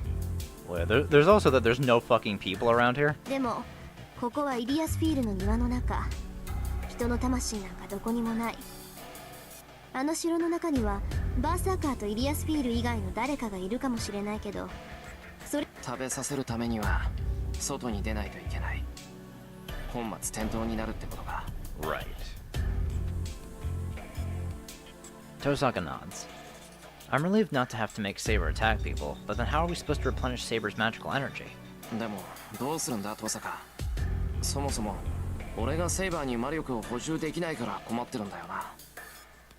方法はあるわよ。その昨日ってもう一昨日に説明したでしょ。サーバントに魔力を分け与える方法は共有の魔術とそれ以外にわずかな方法しかないって。あの時はまあこんな状況になるとは思わなかったから言わなかったんだけど。 I try to think back to our conversation that night. Now that she mentions it, she said something like, まあ召喚時にセイバーとパスが通っているはずだからまだ方法があるかもしれないけど。 I think that's what Tosaka said. 思い出した。パスは通ってるから魔術以外の方法があるとかなんとか。 Right? Or did I get it wrong? At the time, I was shocked to learn that I had to make Saber attack people, so I might have misheard her. トサカ、なんか方法があるのか。まあね、私がサポートできる範囲で2つ。この状況だと荒っぽい方になるわ。いい？セイバーの魔力不足は素人のパスが不完全だからよ。彼女を回復させるにはこのパスを完全な形に通し直すしかない。確かにそうできれば一番なんだろうが、俺はパスの通し方なんてわからない。 Saber's summoning was messed up from the start. If I had been able to make a connection to supply her with magical energy, we wouldn't be in this mess. 話自体は簡単よ。素人セイバーを共感状態にして霊的なパスをつなぎ直すだけ。契約破棄や最小間以外にパスを修復するためにはそれしかない。そのためにセイバーにシローの魔術回路を移植するの。 Transplant my magic circuits to Saber. セイバーとシローのパスを新しくするには霊的に重要な器官を移植するしかないわ。サーバントとマスターが聖杯の力を借りているのなら、それに匹敵する強い結合を生み出さないとパスは通らない。そのためにはマスターの魔術回路をサーバントに移植する。それくらいやらないとシローの力がセイバーには届かないから。 Magic circuits. An indispensable mechanism for mages that uses Odd to activate mana. It's the core of a mage's existence, and without it, the magical energy that serves as the source of a mage's power can't be created. To a mage, their magic circuits are more important than life itself. They see them as the thing that gives their existence value. サーバントの回路をマスターに移植するのは危険すぎるわ。ゴーストライナー、それも英霊の回路は死にゆく人の体に移しても強烈な拒絶反応しかもたらさない。そうなると残された手はシローの回路をセイバーに移植するしかないってこと。でもそれは張り巡らされた神経を引きちぎられることと同じよ。そうなればその負担は Entirely on the one offering the transplant. Ripping out nerves is the same as amputating fingers or even arms. 待ってくださいリン。それはあまりにもシローに。そうしないと誰も生き残ることはできない。あなたなら分かっているはずよ、セイバー。 I gulp as quietly as I can. I have to get my priorities straight. We don't have time for me to hesitate when what needs to be done is clear.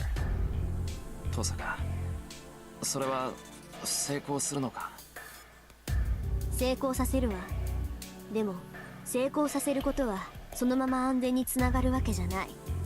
失敗させるつもりはさらさらないけど、成功すればシローの魔術回路はセイバーに奪われる。むしろ失敗した方がいいんじゃないかって思えるほどの喪失感と苦痛を生むでしょうね。もし魔術回路を奪われれば、それはシローが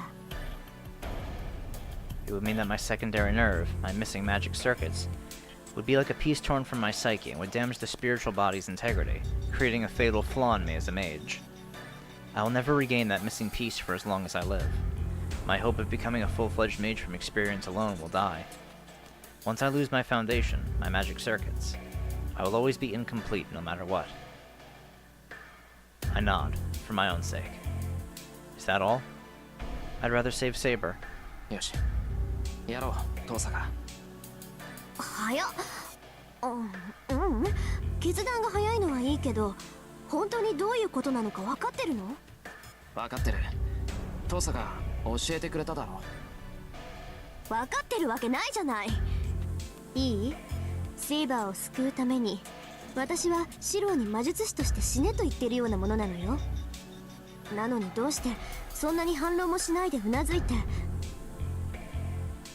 だから反論はないんだって。遠坂の考えた最上の計画だからうなずくんだ。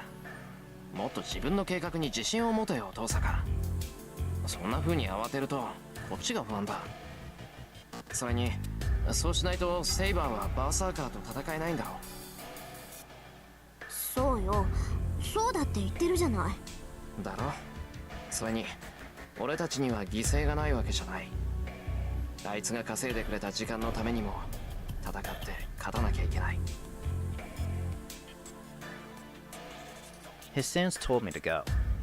I didn't like him, but if he was willing to risk his life to protect his master Tosaka, I can't back out now. いいわ、始めましょうシロ。セイバーもいいか。俺の魔術回路を移植するってことなんだが。はい、それがマスターの判断なら。 I hear neither affirmation nor denial in her voice. But her eyes seem filled with regret.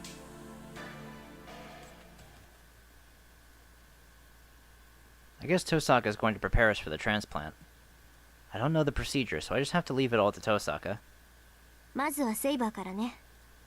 シローは魔術回路をオンにしたまま、できるだけ心を乱さないように待機していて。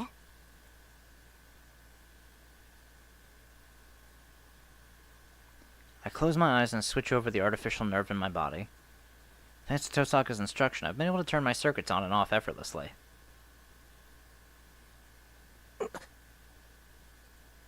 A red flower entangles the white flower.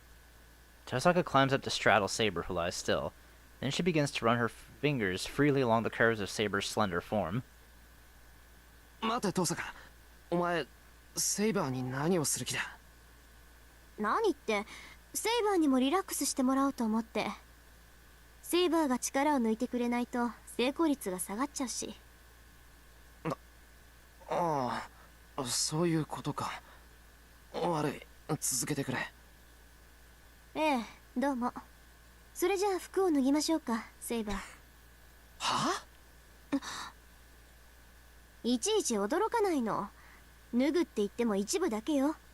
魔術回路の移植は精神と体の融合よ。できるだけ接触を多くして遮蔽を少なくしなきゃいけないでしょ。 Tosaka's completely calm about this. Saber and I are the only two who are flustered about this as Tosaka begins undoing Saber's collar. 待ってくださいリン、それでしたら自分ででき。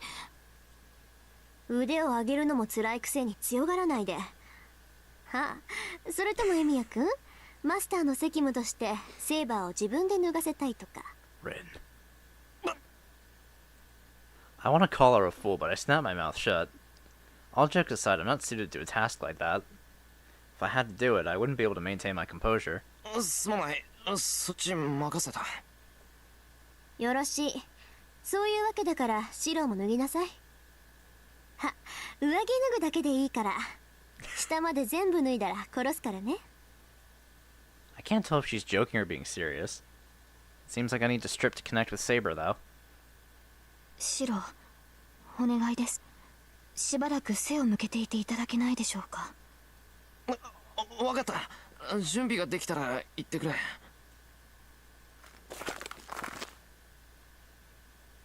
I turn away and fold the shirt I was wearing. I try to distract myself and hide how nervous I am by folding the shirt up neatly, sleeves and all. 大丈夫？セイバー。はい、だいぶ楽になりましたが。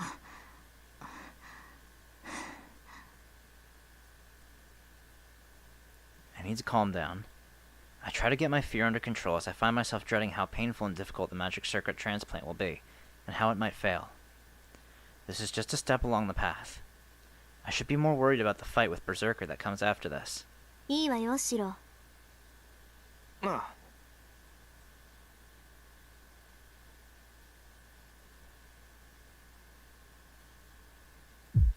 I forget to breathe. I've seen her bare skin before, but I've never seen Saber like I'm seeing her now as she lies in bed.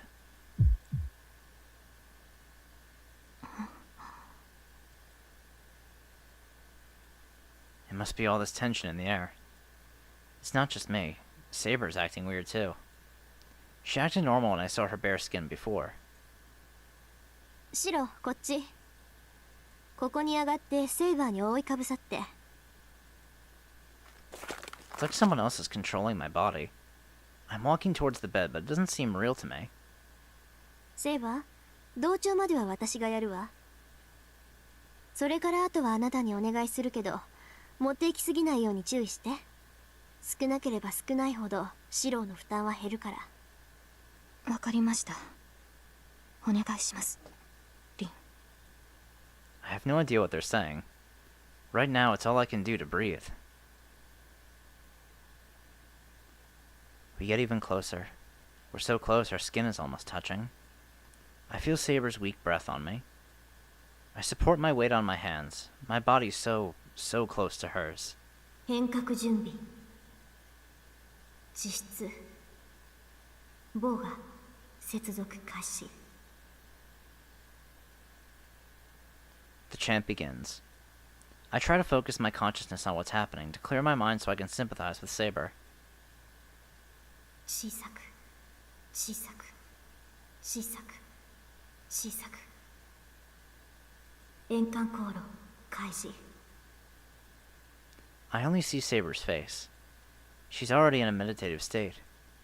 I can't keep my eyes open forever. I reluctantly close my eyes.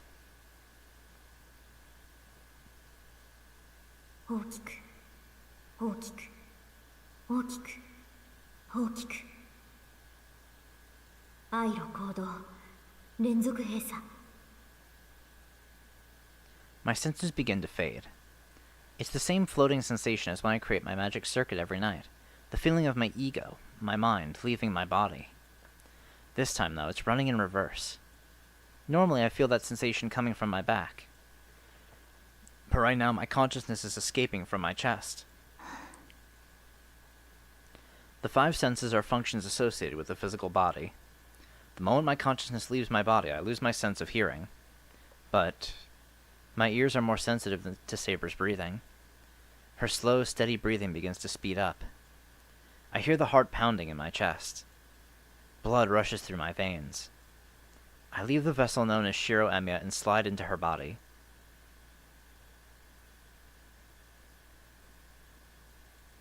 My consciousness sinks deeper into her.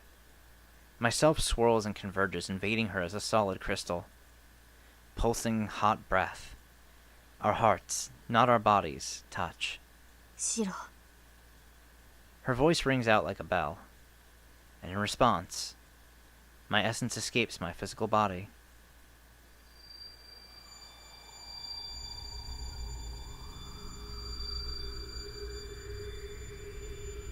My senses are transformed. I have no hands, no legs, no self, but I continue on in this bare state. Time seems to flow backward. Instead of flying, I feel as if I'm being left behind. I accelerate. The body, persona, order, law. I become an arrow, shattering every barrier around me, destroying the boundaries that separate one person from another. Sparks race along the circuit. I freeze in the ecstasy of reaching the speed of light.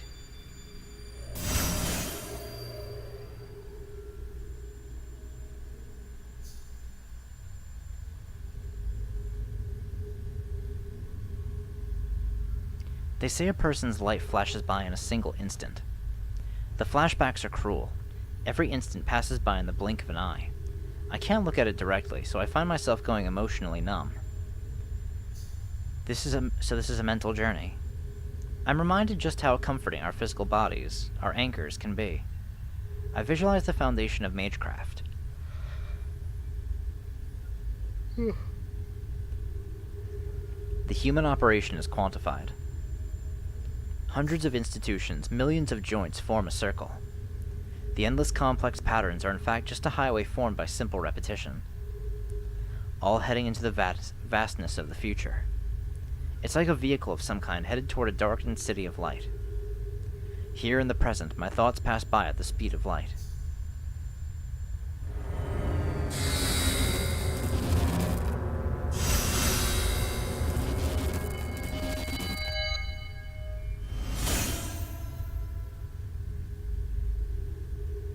Eternity passes in an instant. I pass through the last boundary. I break through, and I am inside her. I see a glimpse of Artoria's magic circuits, not my own.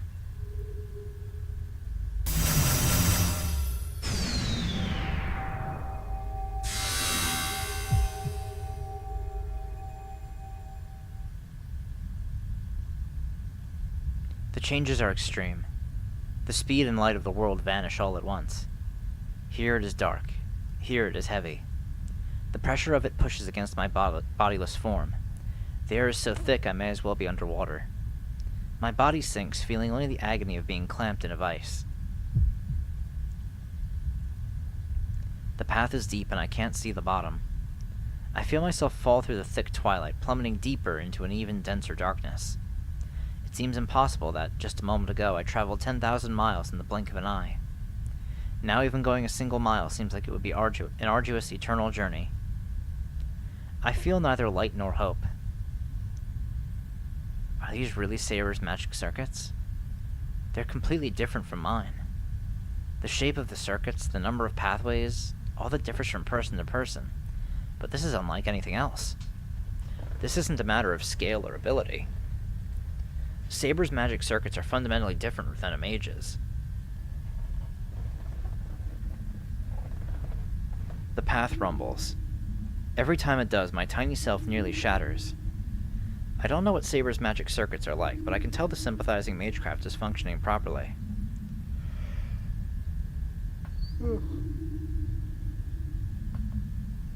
This is not a failure.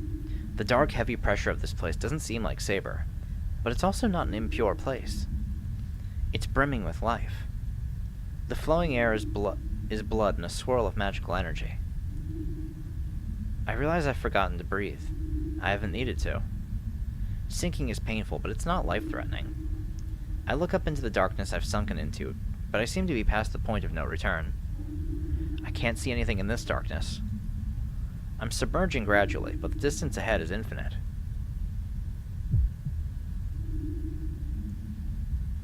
The air grows even heavier. My rate of descent slows yet again. I squint into the darkness. The seemingly endless road does have an end.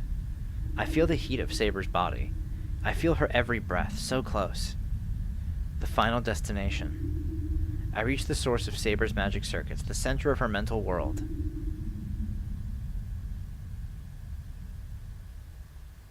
But what I see is beyond my capacity to understand. It's the core of a star. I've reached the embodiment of some impossible scorching heat breathing from the depths of the earth. The fiery red surface swirls and there's a splash like stagnant mud. At the bottom there lurks a giant shadow. Its fiery eyes fix on the tiny intruder. Whether its master gave the intruder permission to enter or not, it is still a foreign invader. In the face of this core, my own consciousness is barely a mote of dust to disturb its function, or a piece of wood to feed its fire.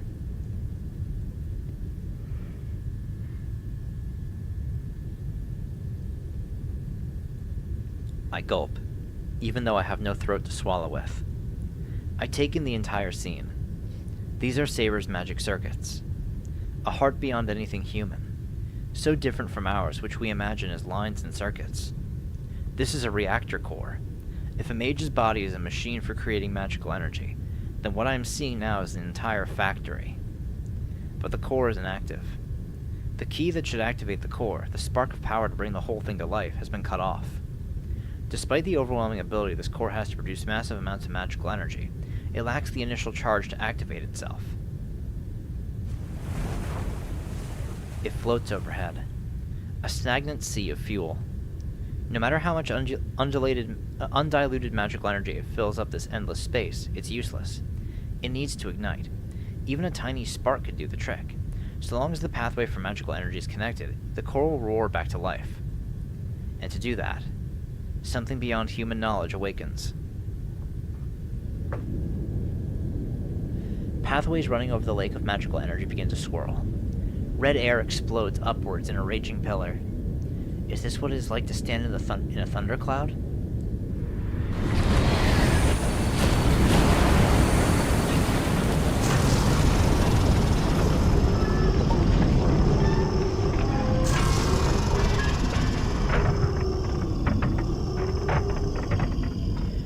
So intense is the roar of the raging waves that I don't even properly hear it.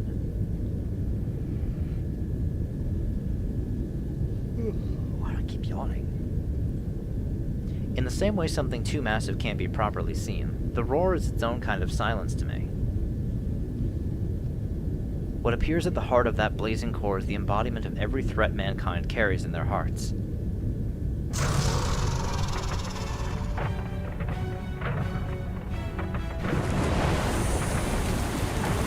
Big dragon.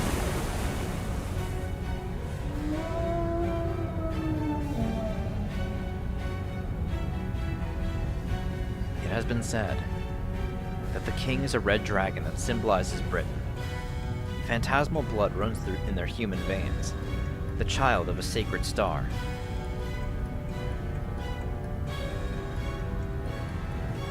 A dragon, a ruler, the symbol of so many phantasmal species, objects of both awe and fear.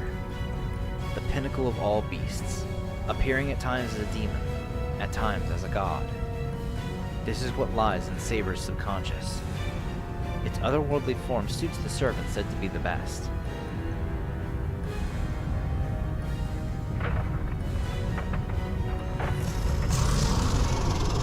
The cauldron opens. Vicious fangs are all I see. There can be no resistance. Humans, which paled in insignificance before this, could never defend against it. No human intelligence could ever conceive of a way to escape.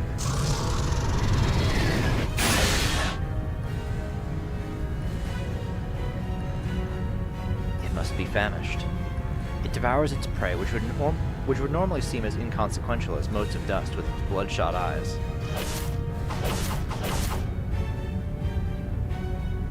And I am at a complete loss for words. I wonder, why do we not eat living meals? It's obvious. We cannot bear to see our food alive. We prefer fresh food, but rarely do we eat anything alive because we feel it's cruel for our food to suffer. In other words, killing the meat we consume before we eat it is our way of preserving its dignity. A scream of rage tears its way from my throat. I forget who I am and roar like a beast. I try to appeal to the beast. The hatred builds within me. My only resistance is bearing my emotions. I beg for mercy like a crucified sinner as I'm ground to a meal.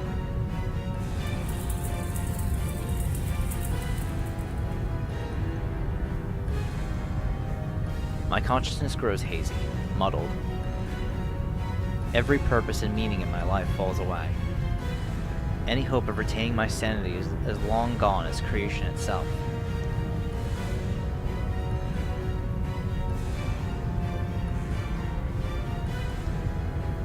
The pain, the pressure, they're far too much.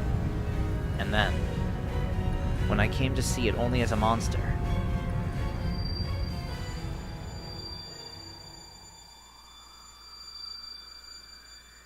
even once I'd learned of this hell, I believed I could endure it. The image of Saber, her head hanging low, comes back to me. I recall the meaning of this pain. That meaning drives me forward. It is a literal, painful reminder of what I came here to do. I draw in a deep breath and let go of my resistance.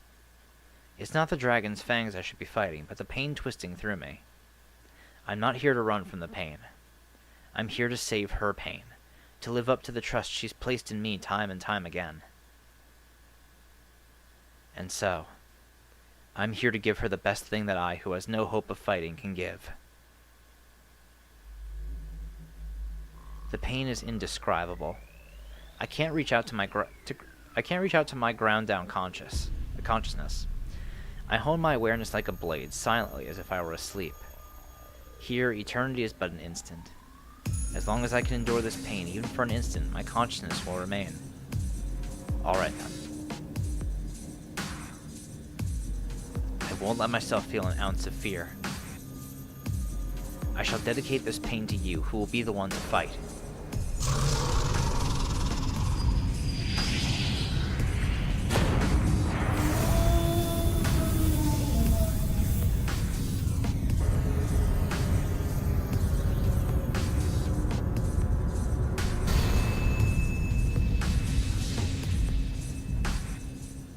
The pain instantly fades. The red dragon is gone, and my consciousness gradually floats back to the surface. Am I weightless because I lost something? As if I'm floating back up to the water's surface, I feel myself begin rising up above the reactor. But wait, there's something I want to check before. It's so warm. A dull, throbbing hum issues from the reactor as it burns with golden light. The elaborate magical circuits shine with a rainbow hue and begin their circulation. The fire is lit.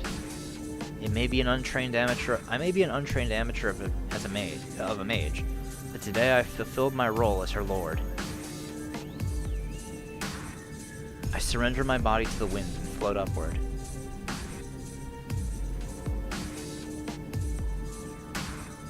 I catch a glimpse of a distant memory. A figure holding a sword and a figure standing in a grassy field as it dances in the wind. Which one did I find reminiscent?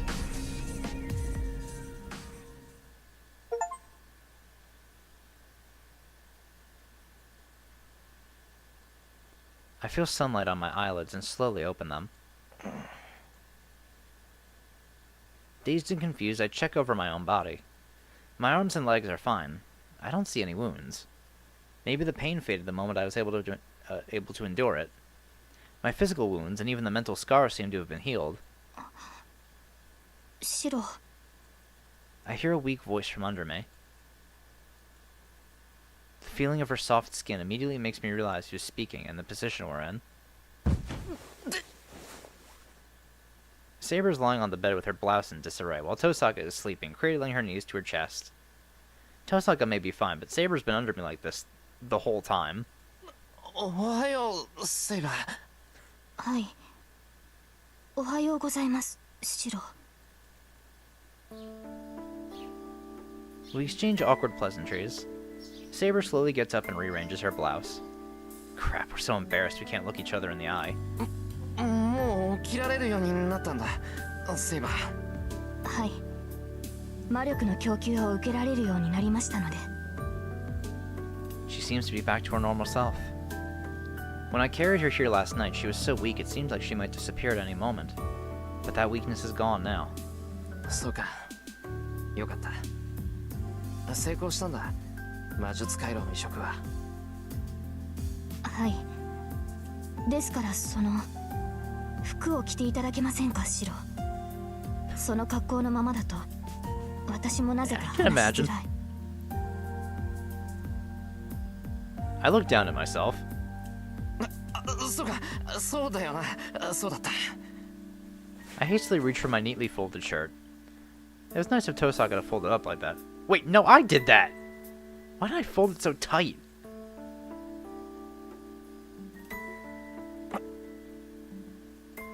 I vividly recall last night's ritual. I connected with Saber, and Tosaka transplanted my magic circuits deep within Saber. Saber looks like she's back to normal, but what happened to me? Tosaka warned that my body and mind may not be able to handle the loss of magic circuits, but I don't feel much damage, nor any huge sense of loss. I was a little scared, but I checked on my magic circuits myself. The idea of seeing for myself just how much I've lost is terrifying, but we're heading into battle against Berserker. I need to understand my own condition.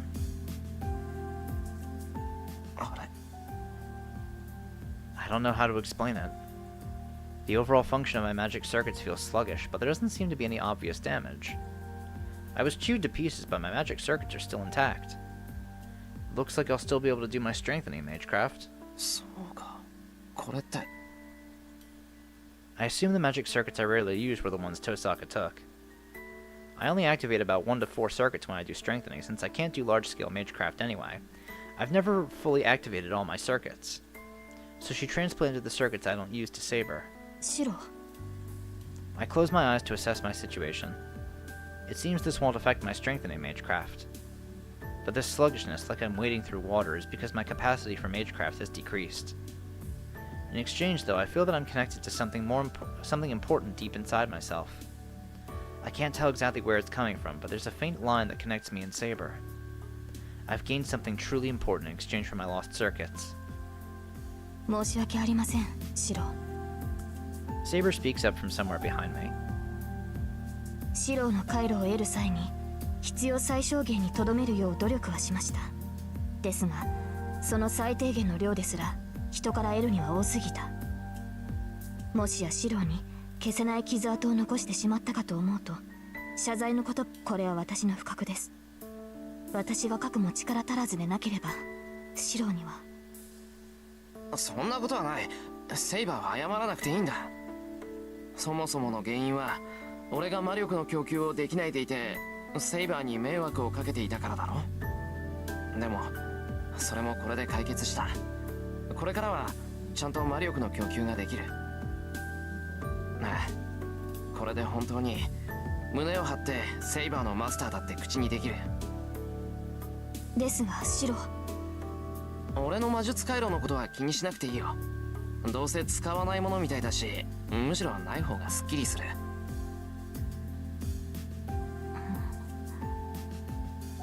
Saber's expression remains clouded. Crap, I never know what to say at times like this. Saber's recovered, and I survived even after the loss of some of my magic circuits. Saber's magic circuits, the dream of light and wind and Saber in her youth. On top of that, we spent the night touching, skin to skin. Calm down, calm down. That was a ritual for our survival. I need to calm my mind. If I don't focus, I could mess up during battle.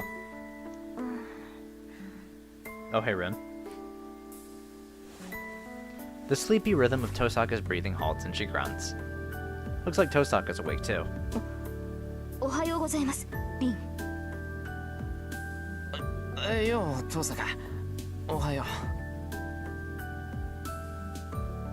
I see Tosaka's hair shift, then her head tilts up. She's not a morning person at all. She doesn't look her usual sharp self. At all. サンキュー、トサカ。ちゃんと成功したぞ。はい。私の魔力の補充はできました。ですがその代わりシロに。いや、なくなったのは3割ぐらいだと思うから大丈夫。これくらいならなんとか。3割ですか。なんとか最小にとどめたというのに、それでも3割とは。我がことながらなんと強欲な。強欲か。そうだな。腹ペコだったにしてももう少し行儀よくしてほしかったな。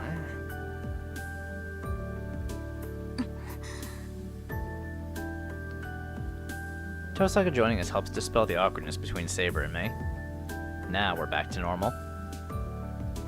そう、じゃあいいわね。Tosaka yawns and gets to her feet. It's almost time for the battle. Somewhere in that forest, Berserker and Iliasfeel await. If we don't defeat that hurricane of death, everything we did last night was for nothing. The connection that was created between me and Saber deep in our hearts. To protect what we created, we'll have to defeat the most powerful enemy of all.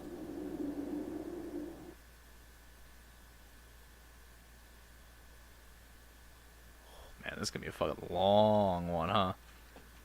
What are we at? 2 hours. Their battle comes to an end.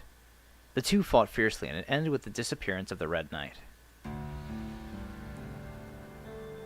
Now a shadow of its former glory, the reception room is in ruins. The floors are cracked and broken. Many of its walls have been knocked down. The stairs have collapsed and broken marble is scattered across the floor. There's hardly a trace of the reception room's original form. Some might even say time itself has been stolen from this place. After such vast destruction, the scene bears no resemblance to what it was just 2 hours ago. A sculpture well suited to such destruction stands in the middle of it all. Standing over 2 meters tall, it bears the crude likeness of a man, as if roughly hacked out of stone. It hardly bears mentioning. This is Iliasfield's servant, Berserker. The giant doesn't move. Its entire body is splattered with red and several holes torn through it. Not a single inch of the giant's body isn't wounded. 1. Both legs appear on the verge of collapse.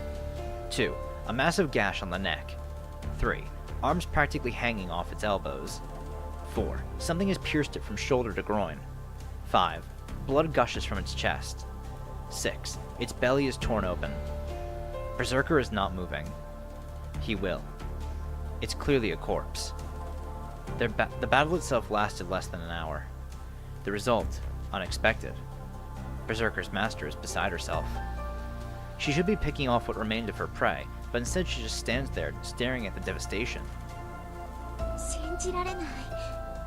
何だったのよ、あいつ。 Her voice is a low mumble now. The battle came as a humiliation to her. Her servant is the most powerful. Among all heroic spirits, maybe 1 or 2 could compete with Heracles, the most renowned hero of all time.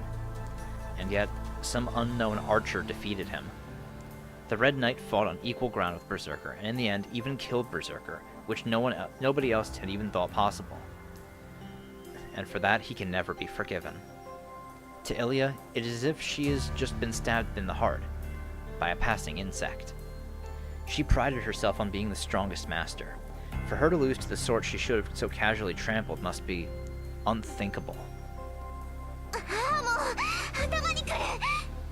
あんなやつに6回もやられるなんて手を抜いてたんじゃないでしょうね、バーサーカー。 The statue doesn't answer. It has neither the time nor the need to do so. Berserker stands still, focusing on healing himself. Even for him, this was an unusual battle. His noble phantasm nullifies any attack.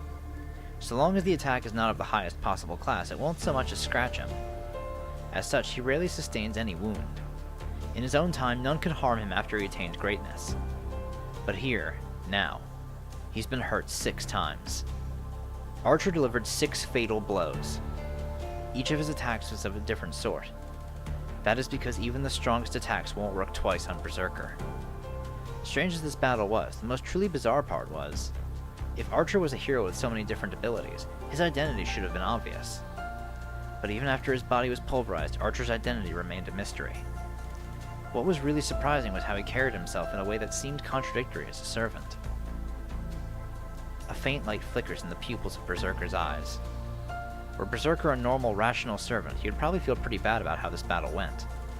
Whatever his identity might have been, Archer was a rare and formidable adversary.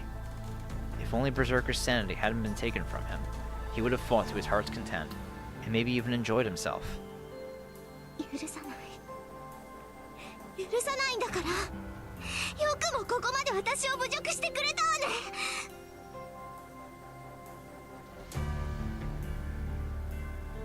Ilia's voice echoes in the shattered hall. Whatever tiny embers of rationality might have been returning to him are immediately snuffed out by her voice. He's just a berserker now.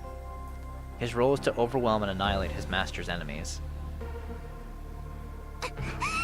傷は治ったの？バーサーカー。 Berserker doesn't need to answer. So long as the wound doesn't kill him, he'll heal in moments. But to completely recover from this wound would take as much as 3 days. そんなに待てない。もういいわ。今すぐあいつらを殺しに行くわよ。 The giant silently objects. It's almost instinctive. At least when it comes to a fight, Berserker has instincts similar to Saber's. He can certainly destroy his enemy easily enough. But if Saber has recovered enough that she can use her noble phantasm, that will be a different story. Berserker will not fall to a mere sacred sword, but there's always that small chance of something going wrong. His instincts tell him that he should be completely prepared before facing the servant. 何よ、5つもあれば十分じゃない。あんな奴らゴッドハンドなんかなくたって敵じゃないもの。それとも何、ここまで私たちをバカにした奴らを見逃してやるっていうの、バーサーカー。そうでしょ、誰一人として私の森からは逃がさないわ。うん、リンとセーバーはバーサーカーにあげるね。殺すなりもてあそぶなり好きにしていいわ。 Ilya hops down from the stairs. She walks through the rubble to the exit without a moment's concern for Berserker, bloodied as he is. But suddenly, she stops as if remembering something. さあ、狩りを始めましょう、バーサーカー。だけどセイバーのマスターは簡単に殺しちゃダメだよ。シローには一番ひどい死に方をさせてあげるんだから。 Ilya heads out of the castle, giggling happily. The sun is about to rise. Ilya knows the forest like the back of her hand. She won't have any trouble finding her prey, even if they try to hide. Her targets have only minutes to live.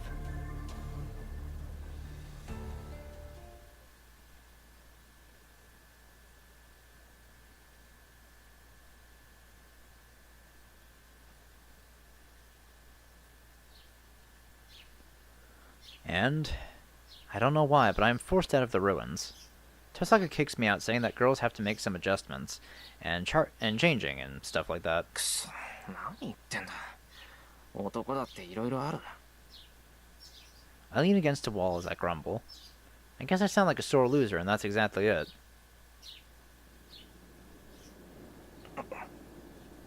I remember, and then I try to shake off my desires. Can't think about that right now. If I keep lingering on my memories of Saber, I'm a dead man. More than anything, it would be rude to Saber. I made contact with Saber to save her. I shouldn't have any other feelings for Saber.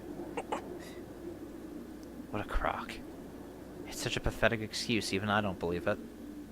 I can't forget what happened with Saber. But I need to, for now.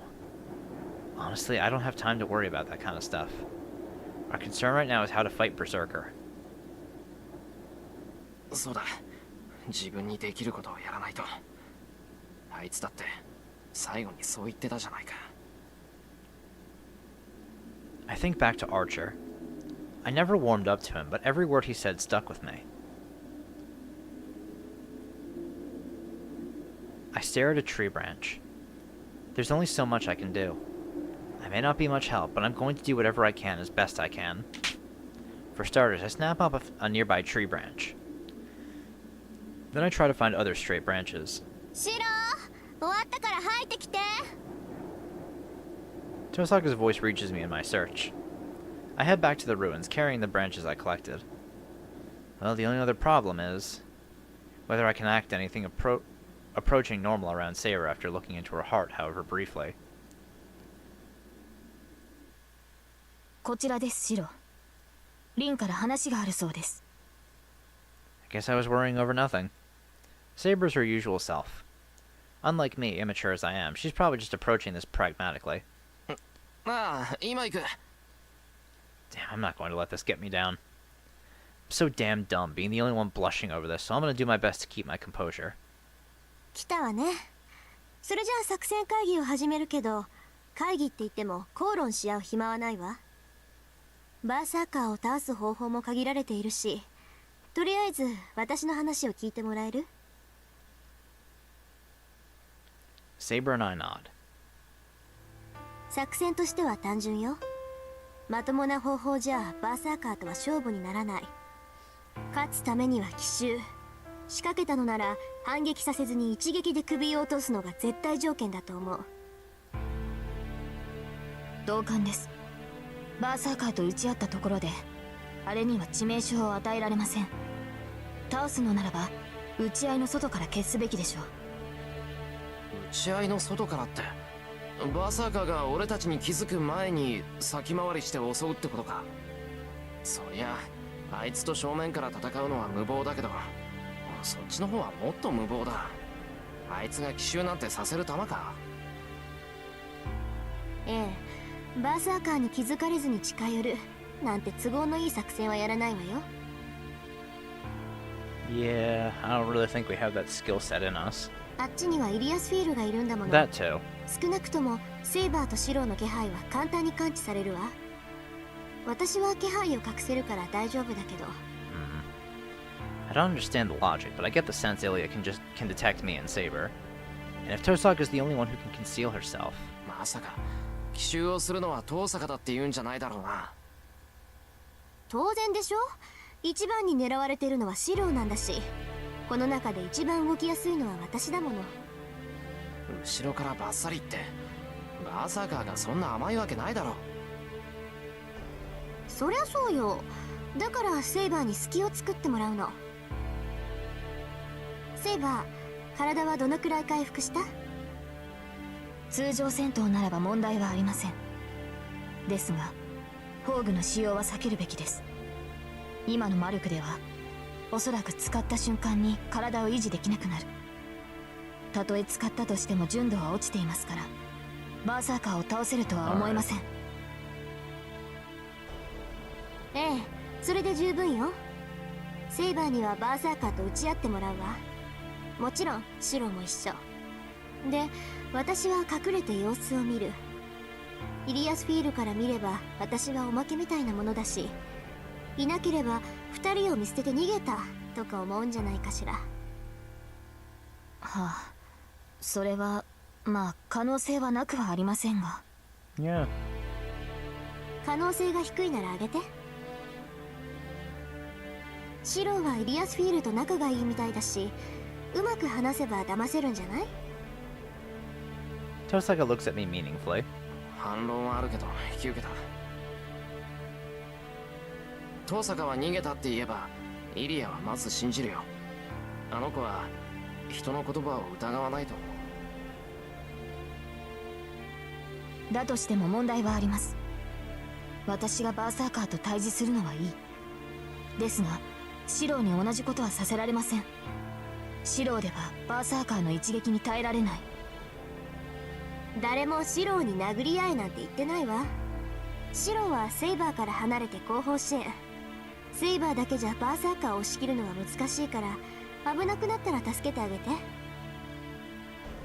バカな。シローはリンのように魔術に長けてはいない。援護といっても何を。それはシローが考えて。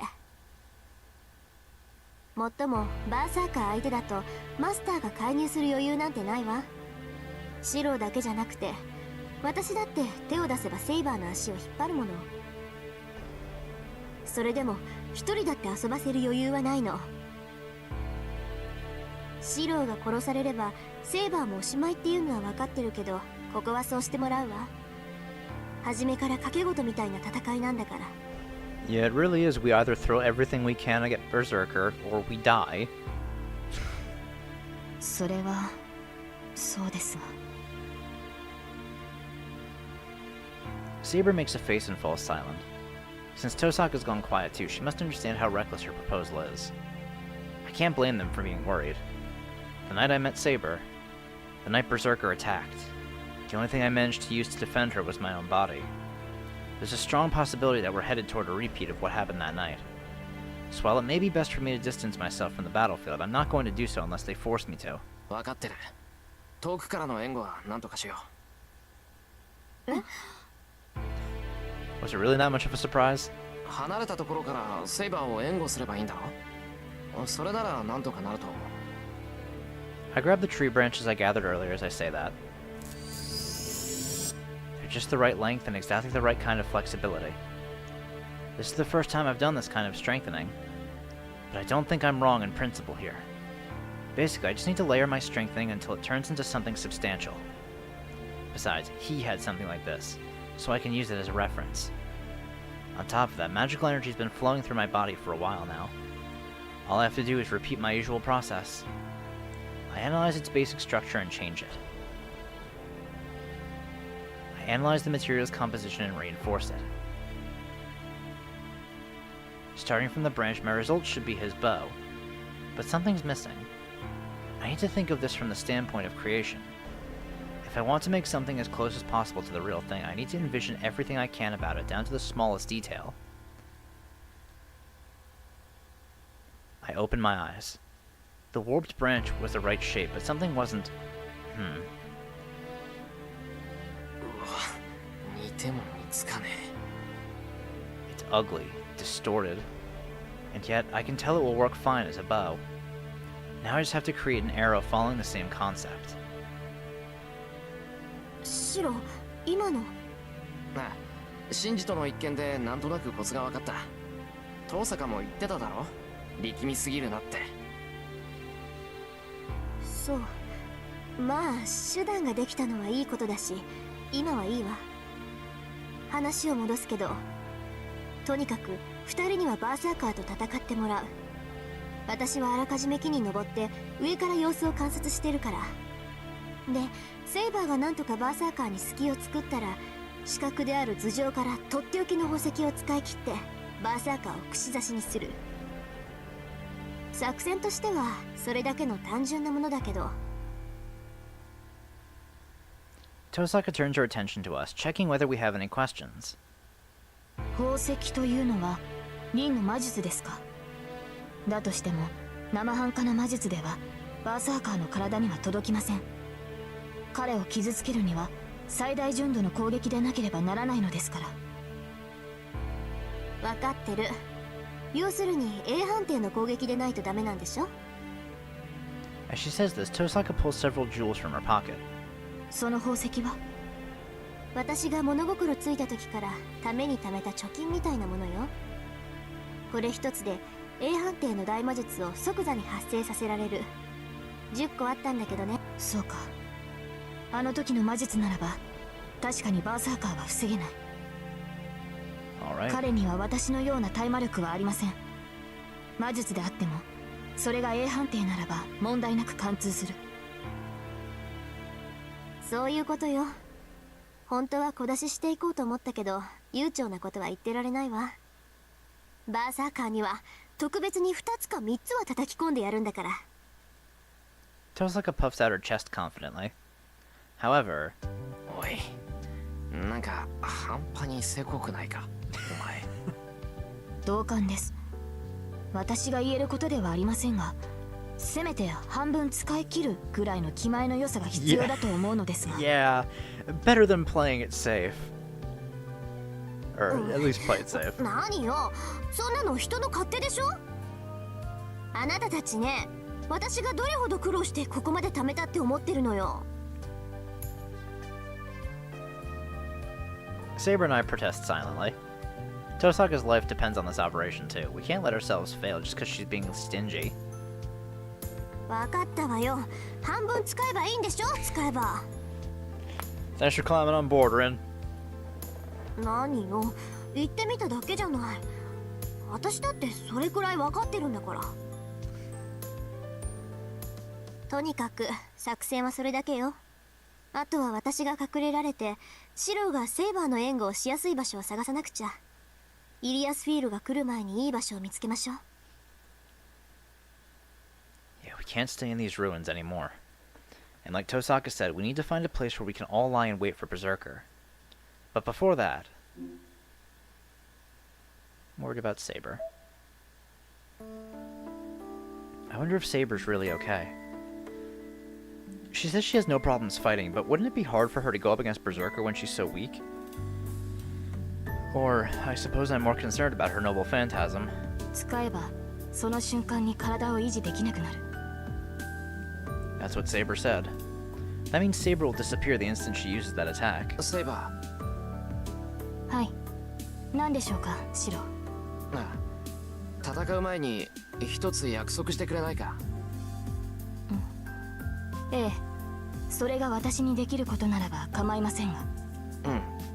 うん、そのさ、どんな状況になってもあの宝具は使わないでほしいんだ。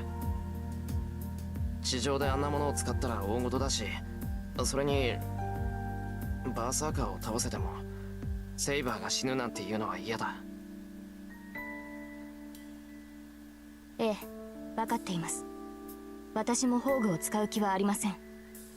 今の魔力でバーサーカーを倒せるとは限りませんし、何より消えてしまっては聖杯を手に入れられない。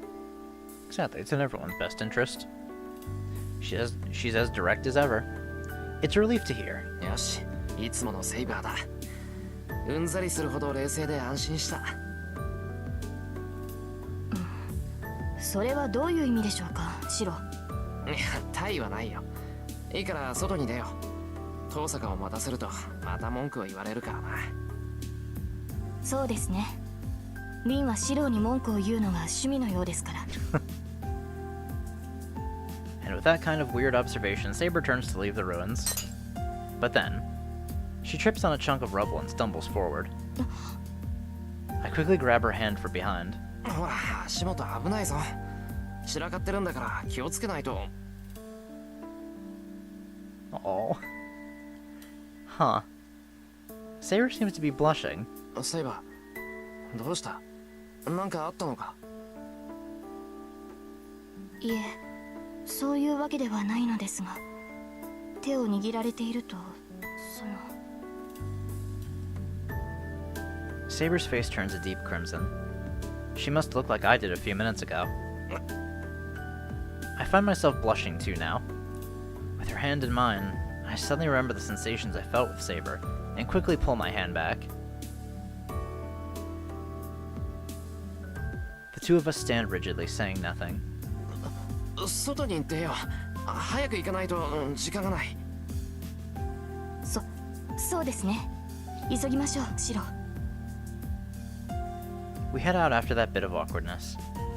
Once we're outside, we'll never come back here. I look back towards the ruin for the last time and then turn back to the battlefield.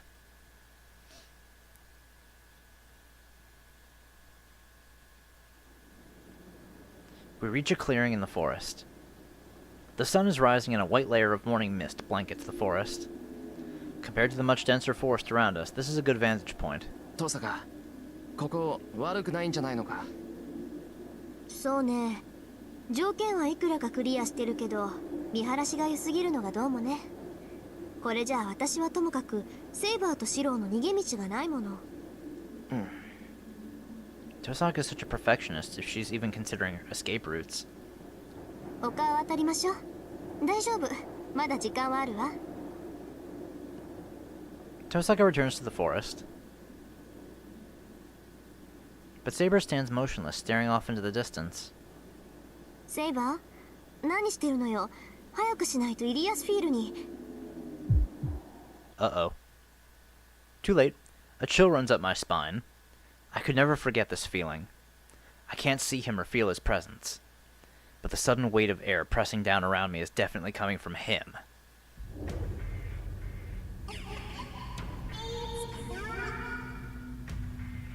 Oh, that's creepy as fuck.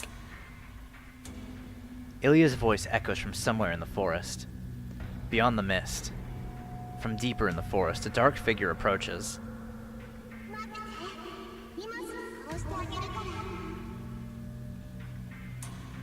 Maybe it's because we're in a clearing with an open view of the sky, but it feels like Ilya is peeking down on us from up in the clouds.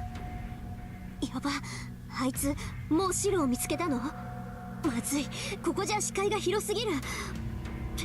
何よこのスピード。これじゃあ2分か。ちょっと何のんびりしてるのよ2人とも。ここじゃまずいって言ってるでしょ。早く場所を変えないと。Tosaka grabs our hands, but it's too late. いや、ここでいい、遠坂。3人で戦えるだけでも良好なんだ。これ以上は求められない。バカ、それがまずいんだってば。ここじゃ横幅がありすぎるの。セイバーだけじゃバーサーカーを止められないし、いくら離れてたってあんたも間合いに入っちゃうじゃない。遠坂が心配してくれてるのは分かってるけど、危険なのはみんな一緒だ。それにそれはそうだけど。セイバーもいいな。ここでバーサーカーを迎え撃つ。Saber nods quietly. 分かったわよ。簡単にやられたら怒るからね。Tosaka, apparently convinced, disappears into the mist.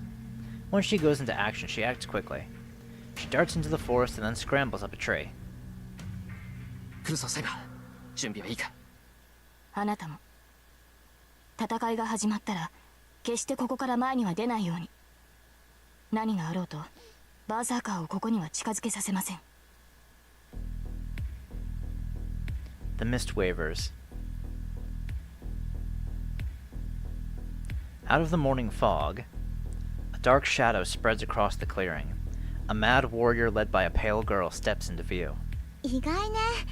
てっきり最後まで逃げ回るとばかり思ってたのに。それとももう観念したの、お兄ちゃん？ Ilya's about 40 meters from me. We face each other from opposite ends of the clearing.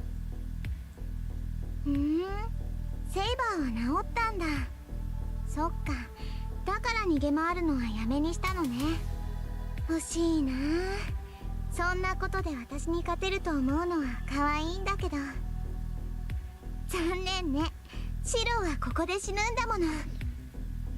Her giggles echo in the forest. Apparently that ticks her off. Saber, still standing beside me, is practically vibrating with animosity.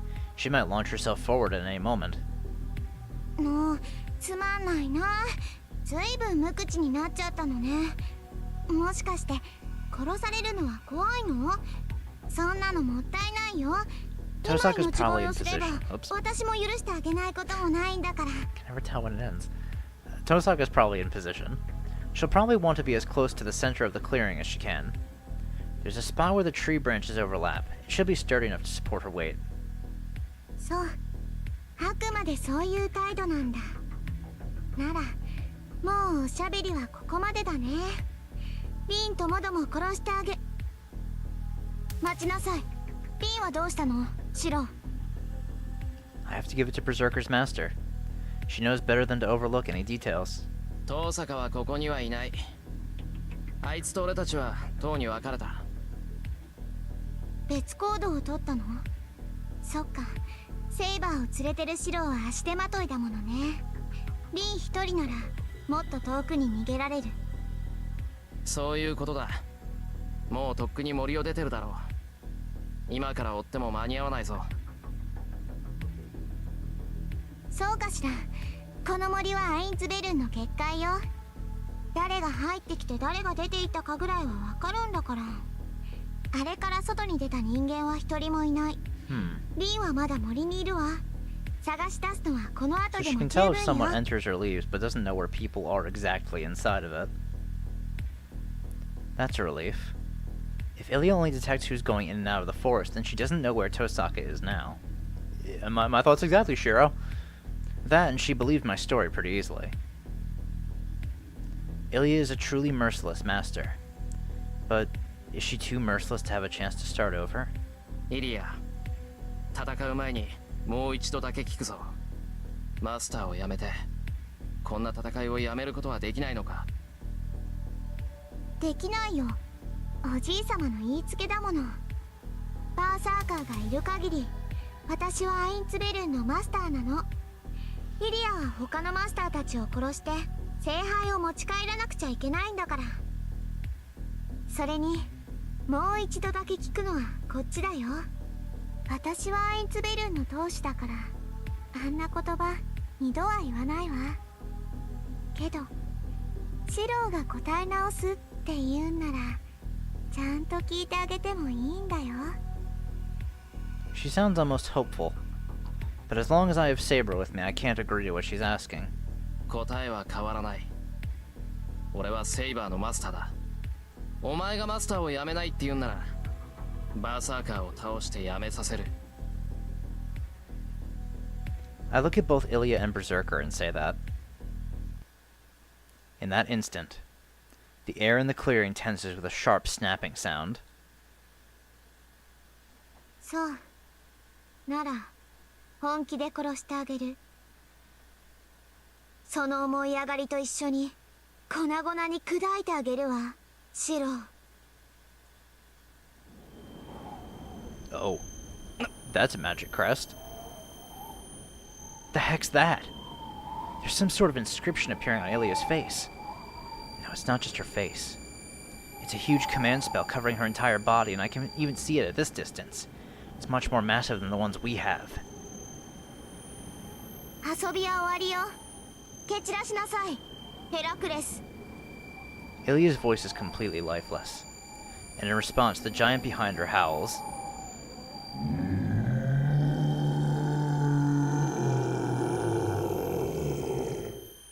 His roar shakes the earth. He screams and thrashes like he's lost his mind. His abilities grow even more powerful, like his body is swelling with deformed masses. そんな理性を奪っていただけで凶暴化させていなかったというのか。 I'm not surprised Saber is shuddering. Even I, who can't gauge the warrior's strength, can tell I shouldn't be getting anywhere near that monster. 行け。近寄る者はみんな殺しちゃえ。バーサーカー。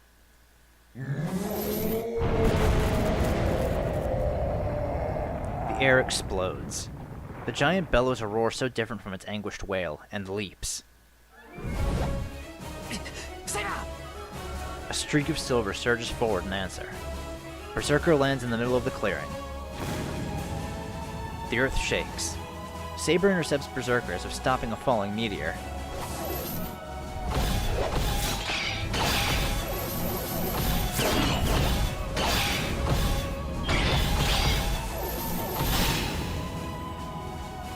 It's like watching a mythical battle unfolding in front of me.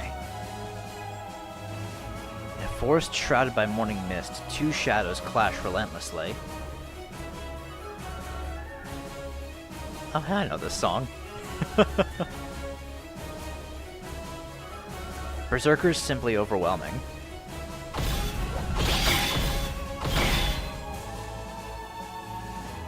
Berserker's swipes are like whirlwinds, his downward strikes like waterfalls. Even Saber wouldn't survive a direct hit.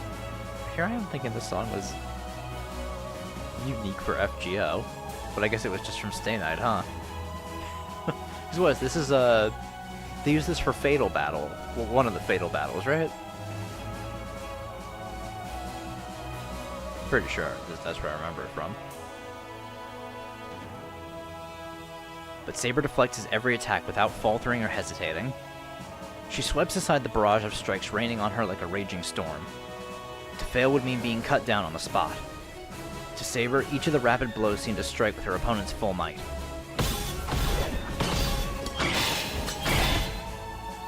The clash of swords echoes around the clearing.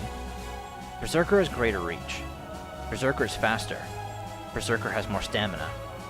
All Saber can do is parry the titanic surges of wind from Berserker's swings to mitigate the sheer strength, all just to avoid being cut in half. Berserker is like a broken jackhammer. His blade spins in all directions, annihilating everything in its path. Just getting in reach could only be fatal. There would be no hope of escape. They get caught in that whirling blade and ground to dust. No normal human would have a chance against that. And if getting close can only mean death, then the only option is fleeing. But Saber steps into the whirlwind and doesn't retreat.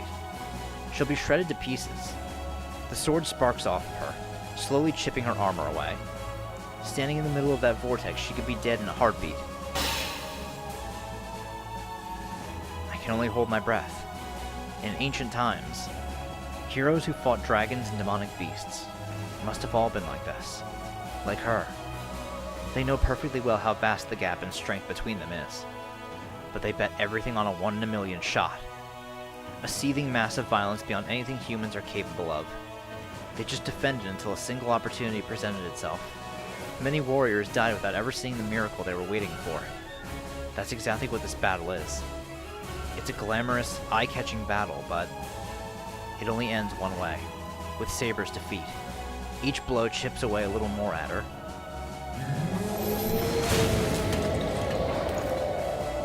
Berserker's roar shakes the ground. The sheer whirlwind of his frenzy churns up the atmosphere and sends Saber flying as she tries to defend. Every time Berserker's attacks chip away a bit of Saber's armor, she's thrown to the ground. But instead of remaining down or on her knees, Saber charges right back at Berserker every time. But she's at her limit. Saber's breathing is labored and her movements are visibly slowing. There won't be any opening. In a few moments, Berserker's titanic weapon will shatter Saber's sword. I grip the bow I made. I'm going to... provide backup.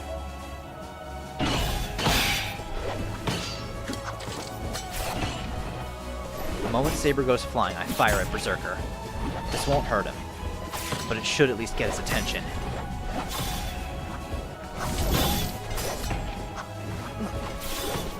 The arrow hits Berserker squarely on the temple, but doesn't even leave a scratch. I can't even get his attention. The giant does not block the arrow. He doesn't even seem to care. そうよバーサーカー、シロなんか放っておきなさい。セイバーを殺した後でいくらでも料理できるんだから。 Ilya's laugh echoes through the forest. I can't do anything. Saber's about to collapse right in front of me, but I can't do anything. I'm powerless. No matter what I do, I can't hurt Berserker. I'm just distracting Saber.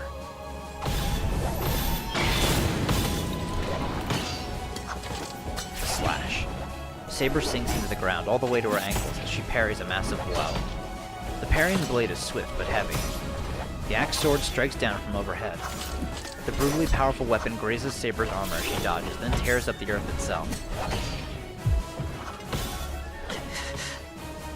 My jaw is clenched so hard my teeth could well shatter. Is there really nothing I can do? I can't protect Saber. I can't fight alongside her. There's nothing I can do. All I can do is... ならばせめてイメージしろ。お前にできることなど所詮その程度でしかないのだ。 Archer said something like that. 外敵などいらぬ。お前にとって戦う相手とは自身のイメージに他ならない。 Yeah. What was he saying again? It wasn't one of his typical snide remarks. What he said had weight and importance to it. And I needed to understand. Then again, probably everything he told me was a warning I shouldn't ignore. Saber goes flying. This time it's not because she leaped away to evade. Berserker hit her this time. That hurricane slash strikes Saber in the side. She stumbles. Coughing violently, she grips her weapon tighter and turns back toward Berserker. The giant does miss the opening Saber finally provides. My voice doesn't reach them. Shouting is useless, and trying to use the bow like Archer would be pointless. Don't I understand yet? What can I do? What should these hands of mine be doing? That's right. What do I need to save Saber?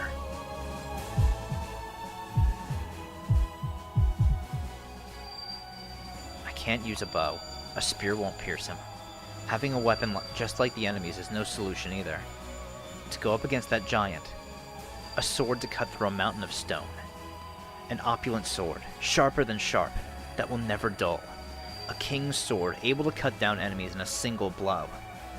Like that golden sword I saw in my dream. A sword fit for her. My head hurts. I try to fight down my nausea, but I never take my eyes off Saber. Strangely, the longer I watch Saber fall, the more this indescribable pain assaults me. Saber and Berserker seem to be moving in slow motion.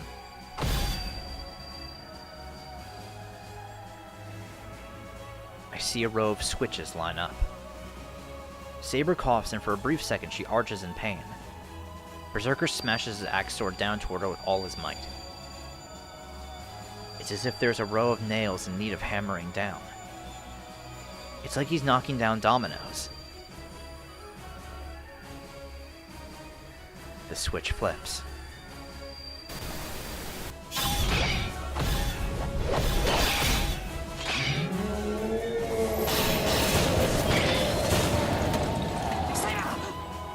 Berserker's axe sword cuts Saber down. She's going to die. The strike splits Saber in half at the waist, and pieces of her flesh go flying.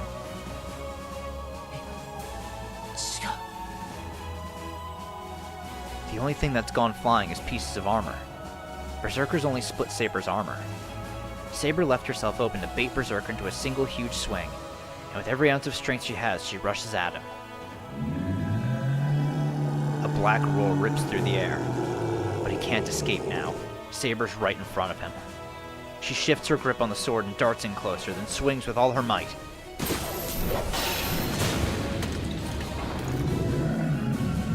I don't believe this. Saber's attack hits home and the giant who had seemed so immovable flies back several meters. And then comes the true attack. She must intend to release the attack from as close as possible. Tosaka jumps down from the branch above and throws her jewels at Berserker as she falls.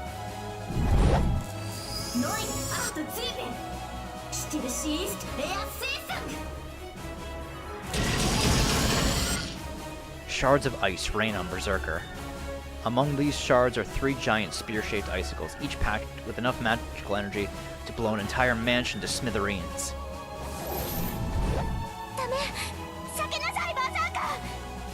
Ilya, quiet until now, suddenly screams at her servant. She must have sensed the danger, but too late. The ice spears aren't falling. They're accelerating towards Berserker. He can't possibly dodge. A 1 in a million opportunity. Saber's desperate attack perfectly coordinated with the ice bullet attacks. It has more than enough magical energy to kill Berserker. However,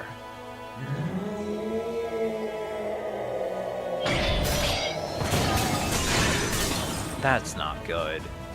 The axe sword slices through the air. Even as Saber drives him back, he switches to a single-handed grip on his sword axe, or on his axe sword, and shatters all 3 ice spears. Blood splatters in the clearing. Maybe it's his one-armed swing, but he fails to completely destroy the ice, and when it strikes, it severs one of Berserker's arms. That's not all. The ice freezes over Berserker's arm, completely restraining it. But it only got 1 arm. Saber cries out. It's a reasonable response. Berserker catches Tosaka with his good arm as she falls. Oh boy. Tosaka's face twists in pain. Berserker will have no trouble crushing Tosaka with his hand. I run. I don't care if I drag them down. It doesn't matter if I can't do anything. I'm not going to let Tosaka die! Saber must be too weak to even stand, but somehow she gets to her feet. Tosaka must be in agonizing pain, but she stretches a hand out as she hangs her head downward. And then...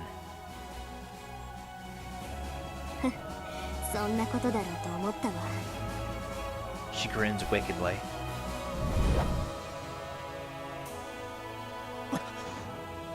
Everyone gasps. Saber, me, and even Berserker must have all frozen in our tracks. One person can only have so many tricks up their sleeve. She knew this might happen, and she hadn't even bothered to tell us. Berserker squeezes harder around her. He's a heartbeat too late.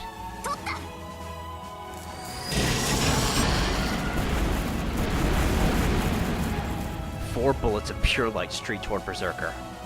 4 bullets, 4 gems. 4 rapid shots at the most extreme close range. That has to be enough to end the dark, mad warrior. Or rather, the attack perfectly, completely snuffs out his life.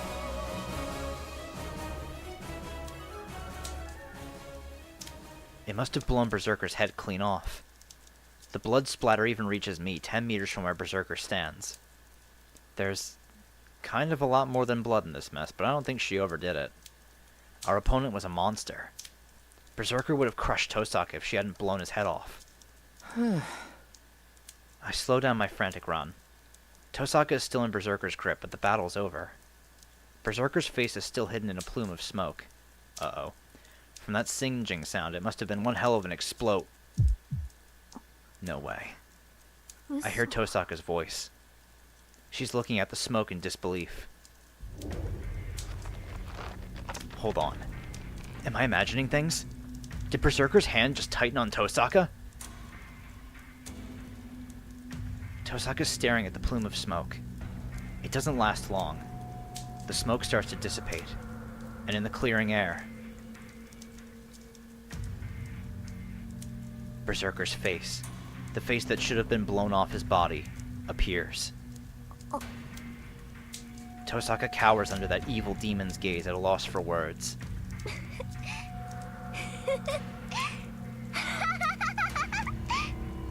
Laughter fills the air.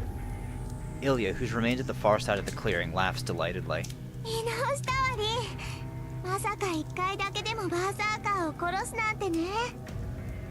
でも残念でした。バーサーカーはそれくらいじゃ消えないんだ。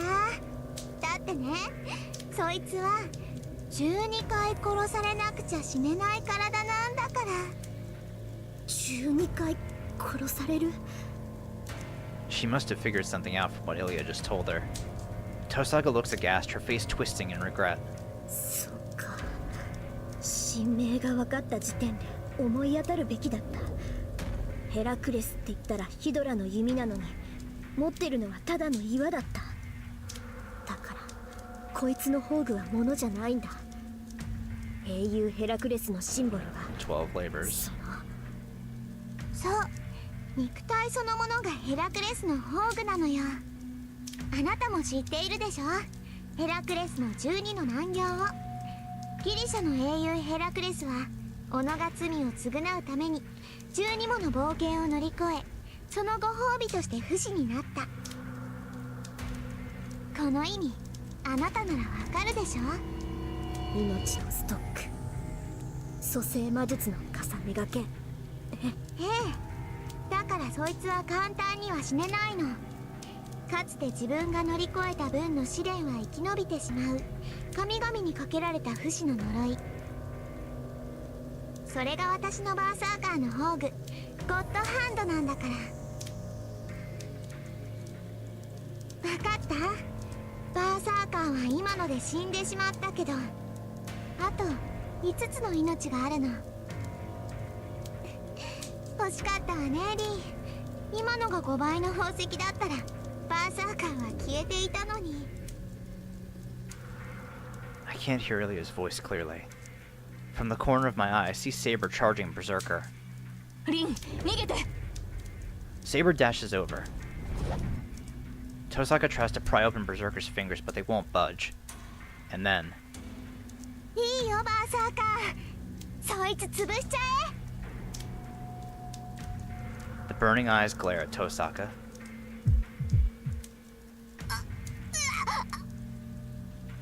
Tosaka screams. Berserker's enormous fingers dig into Tosaka, trying to rip out her insides. There's only one outcome.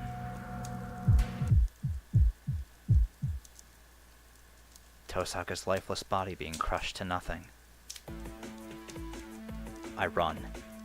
I forget who I'm up against. I even forget where I am. My mind is completely burned out. させるか。 Saber cuts towards Berserker. Her invisible sword swings at Berserker's defenseless arm as if slicing through a radish. But it's no use. Saber's attack pings harmlessly off of Berserker's arm. His grip on Tosaka doesn't loosen. Just moving must be agony for Saber. She swings her sword desperately, blood trickling from her mouth. シロ。 She freezes the instant she sees me rushing at Berserker. 話しやがれ、てめえ。 I slap mindlessly at his back with my bow. The giant is unfazed. He doesn't consider me a threat. My fingers are getting numb. What the hell is he if I'm the one going numb from hitting him? 逃げて、シロ。 Eh? I look up when I hear Saber. In that instant, I go flying through the air like a leaf. I hit the ground and tumble like a bit of stray garbage. Berserker smacked me away with that frozen sword. I try to block the attack with my bow, but it shatters instantly and I'm thrown so far away.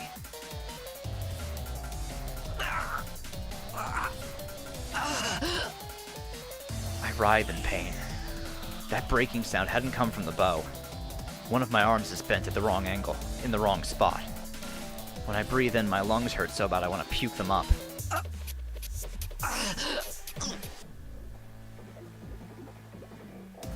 I can't breathe properly with all the blood flooding in my mouth. But that doesn't matter. Breathing will just make me pass out. Better that I not breathe. I wake up. Right now, I need to get to him. Him. I run. It's my turn. I'm going to break his arm and save Tosaka. He must have eyes in the back of his head. He swings his sword casually like he's batting aside a fly. I can dodge it. I won't let an arm that's completely frozen hit me so easily. Damn, my body's sinking. He must have grazed my leg. Damn him! He didn't even touch my leg, but he somehow managed to break it anyway. バカな。もういい。離れなさい、マスター。 I can't do that. I can't let Tosaka die. What do I need to do to save her? A weapon. A blade would be best. At my feet, broken pieces of the bow. Above me, Berserker's sword swinging right at me. There's no time to think. I let magical energy flow through me. The strengthening succeeds easily, but down comes Berserker's sword. The fragments are completely, finally pulverized. I meant to dodge, but instead my body slams into the ground. Clearly there was no point strengthening broken shards. I'll have to do this from scratch. It shouldn't be impossible. Anyone can imitate as long as they have an example to follow. I just need to duplicate the foundation, structure, work, experience, time, and... The giant turns around. It must have decided to kill the little nuisance before finishing Tosaka off. I push up from the ground and glare at the giant. There's no fear. I'm too burned out for fear. But behind me...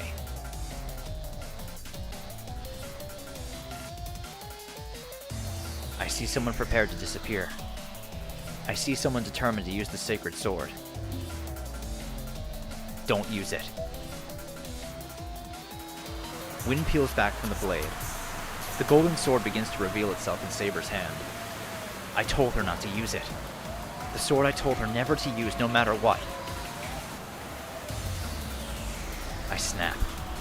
The last thread that had been holding me together finally gives. 使うな、セイバー。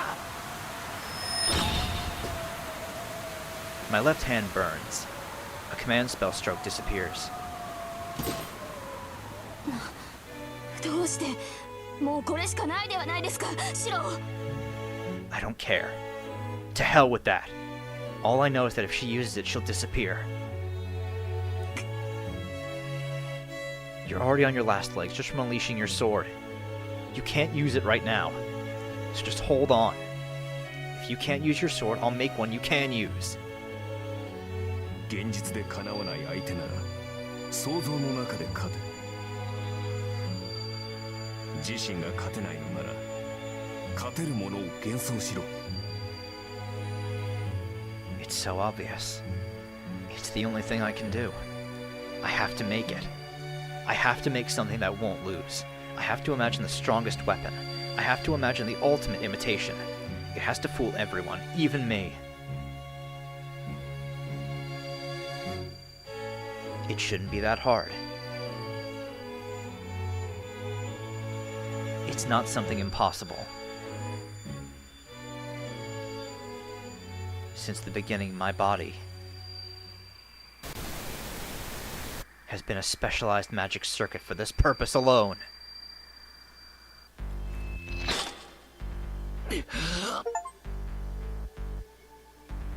I leap up. My entire body burns like it's on fire. My left hand is crimson. あの剣は私の。 Saber's voice rings with shocked disbelief. She's staring at the weapon in my hands, at the thing that shouldn't exist. The sword seems to have a will of its own.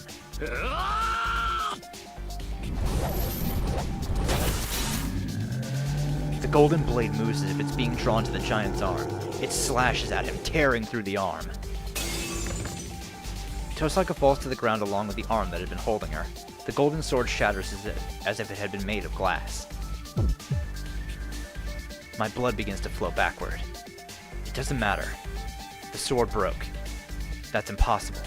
If I imitated that sword, it shouldn't have shattered like that. It shattered because it wasn't sufficient. My image of the sword wasn't enough. Berserker's furious gaze turns toward me. His massive sword swings up at me. This time, he's determined to cut me in half. It doesn't matter. Berserker, you're not my enemy right now.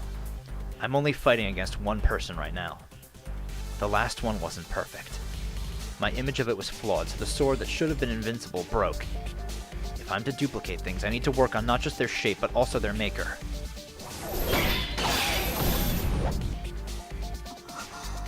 I hear the others holding their breath. In front of me, I see the axe sword rushing toward me like an oncoming storm, and a half-formed sword ready to block it. In a desperation, I try to use the sword to block the incoming blade. But that doesn't matter to me. Right now, I need to finish this blade to make it real. Another mistake. You're not fit for fighting, Shiro Emiya. Your battle is supposed to be a mental one, a fight against your own self. You don't have to remind me. What I need to do is simple. I concentrate. I'm challenging my own self. There can be neither deviation nor compromise.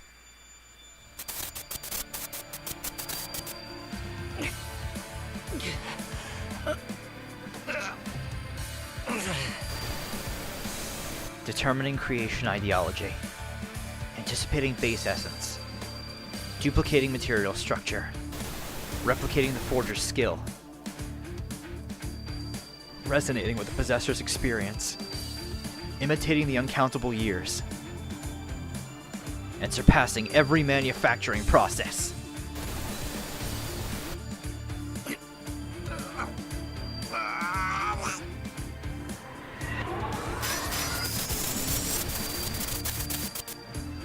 Illusion shall bind with reality to forge a sword.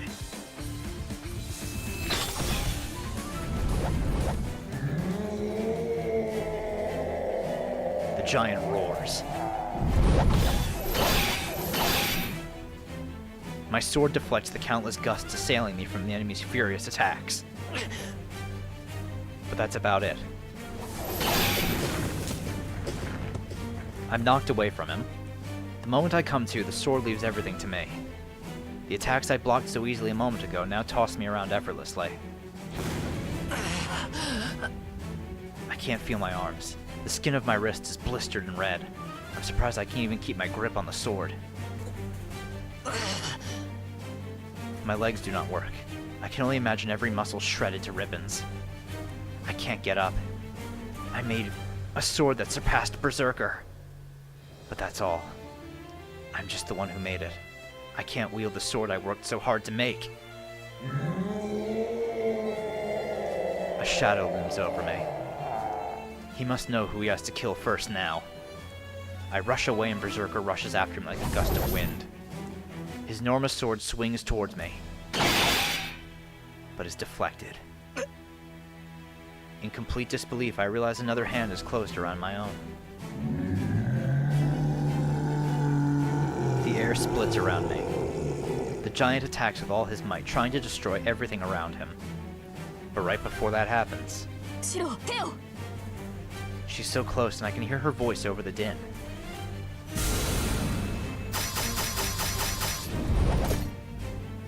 If Berserker's a stormfront coming to attack me, Saber is a gale rushing to my side.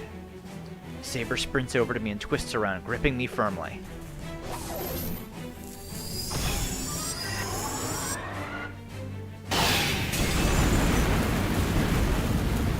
The rock sword shatters. The golden flash explodes to the giant's axe sword and continues ahead, slicing through Berserker's rock-like body without slowing. Maybe I copied the form so well that I copied some of its abilities, too. The golden sword lodges deep in Berserker's body and glows so brilliantly that light pours from the giant's body.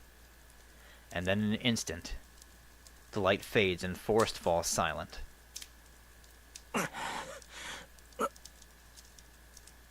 All the strength flees my limbs. The heat that had been surging through me rapidly cools. The sword I made begins to disappear. I watch it vacantly. Saber and I remain together, holding the sword in our hands until it's disappeared completely. Wind sweeps through the clearing. The earth-shaking howl and the blade that had churned up the very air are gone. それが貴様の剣か、セイバー。 The previously invincible giant, now immobile, looks to the knight who defeated him and speaks in a low, rumbling voice. Oh? これはカリバーン。王を選定する岩の剣。永遠に失われた私の剣ですが、今のは貴様の剣ではなかろう。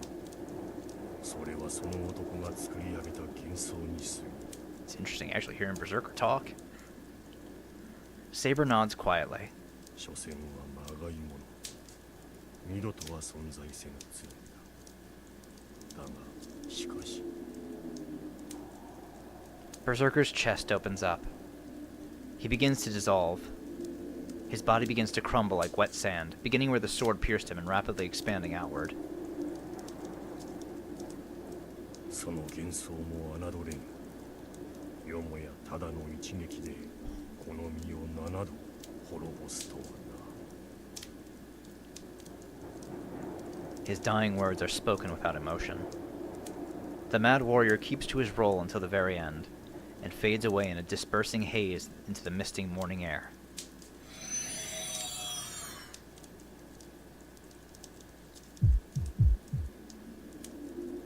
Dizziness rocks me where I stand.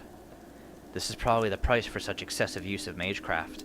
The blood that rages through me is putting pressure on my brain, sending far too much oxygen out to the rest of my body.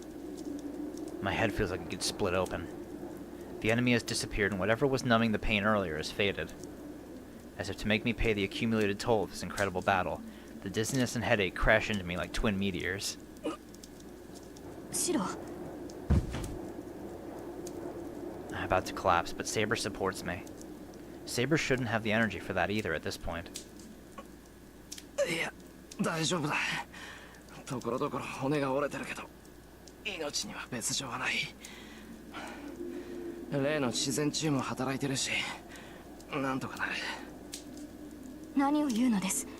あれだけの投影魔術を使ったのですから、今は休息を取らないと。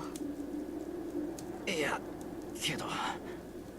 There's someone I have to talk to first. イリアスフィール。 Saber stands ready. Ilya stares where Berserker had been standing, her eyes hollow. ちょうどいい。何のつもりかは知りませんが、追う手間が省けました。潔くここで。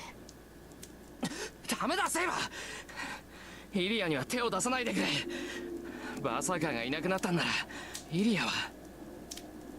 I stop Saber with the last remaining strength I have. Ilya doesn't even seem to notice we're here. She just stares at the ground. 嘘。バーサーカー死んじゃったの？ She sounds like an abandoned child. イリア。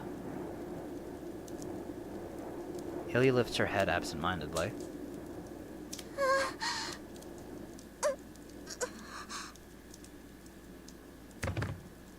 It happens suddenly. Ilya collapses like a puppet with its strings cut. I don't know what happened. I just stare at Ilya where she lies. And at almost the same moment, Tosaka raises her hand. She's freed now that Berserker's arm disappeared.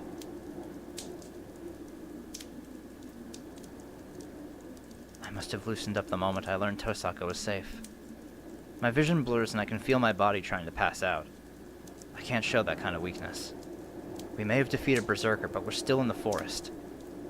Weary as we are, we have to force ourselves to get out of the forest. I look up at the sky as it begins to lighten. The town is a long way away. All my allies are wounded and every single inch of me hurts. And yet, morning has come. We survived the night I was prepared not to. After defeating our greatest enemy, we leave the winter forest.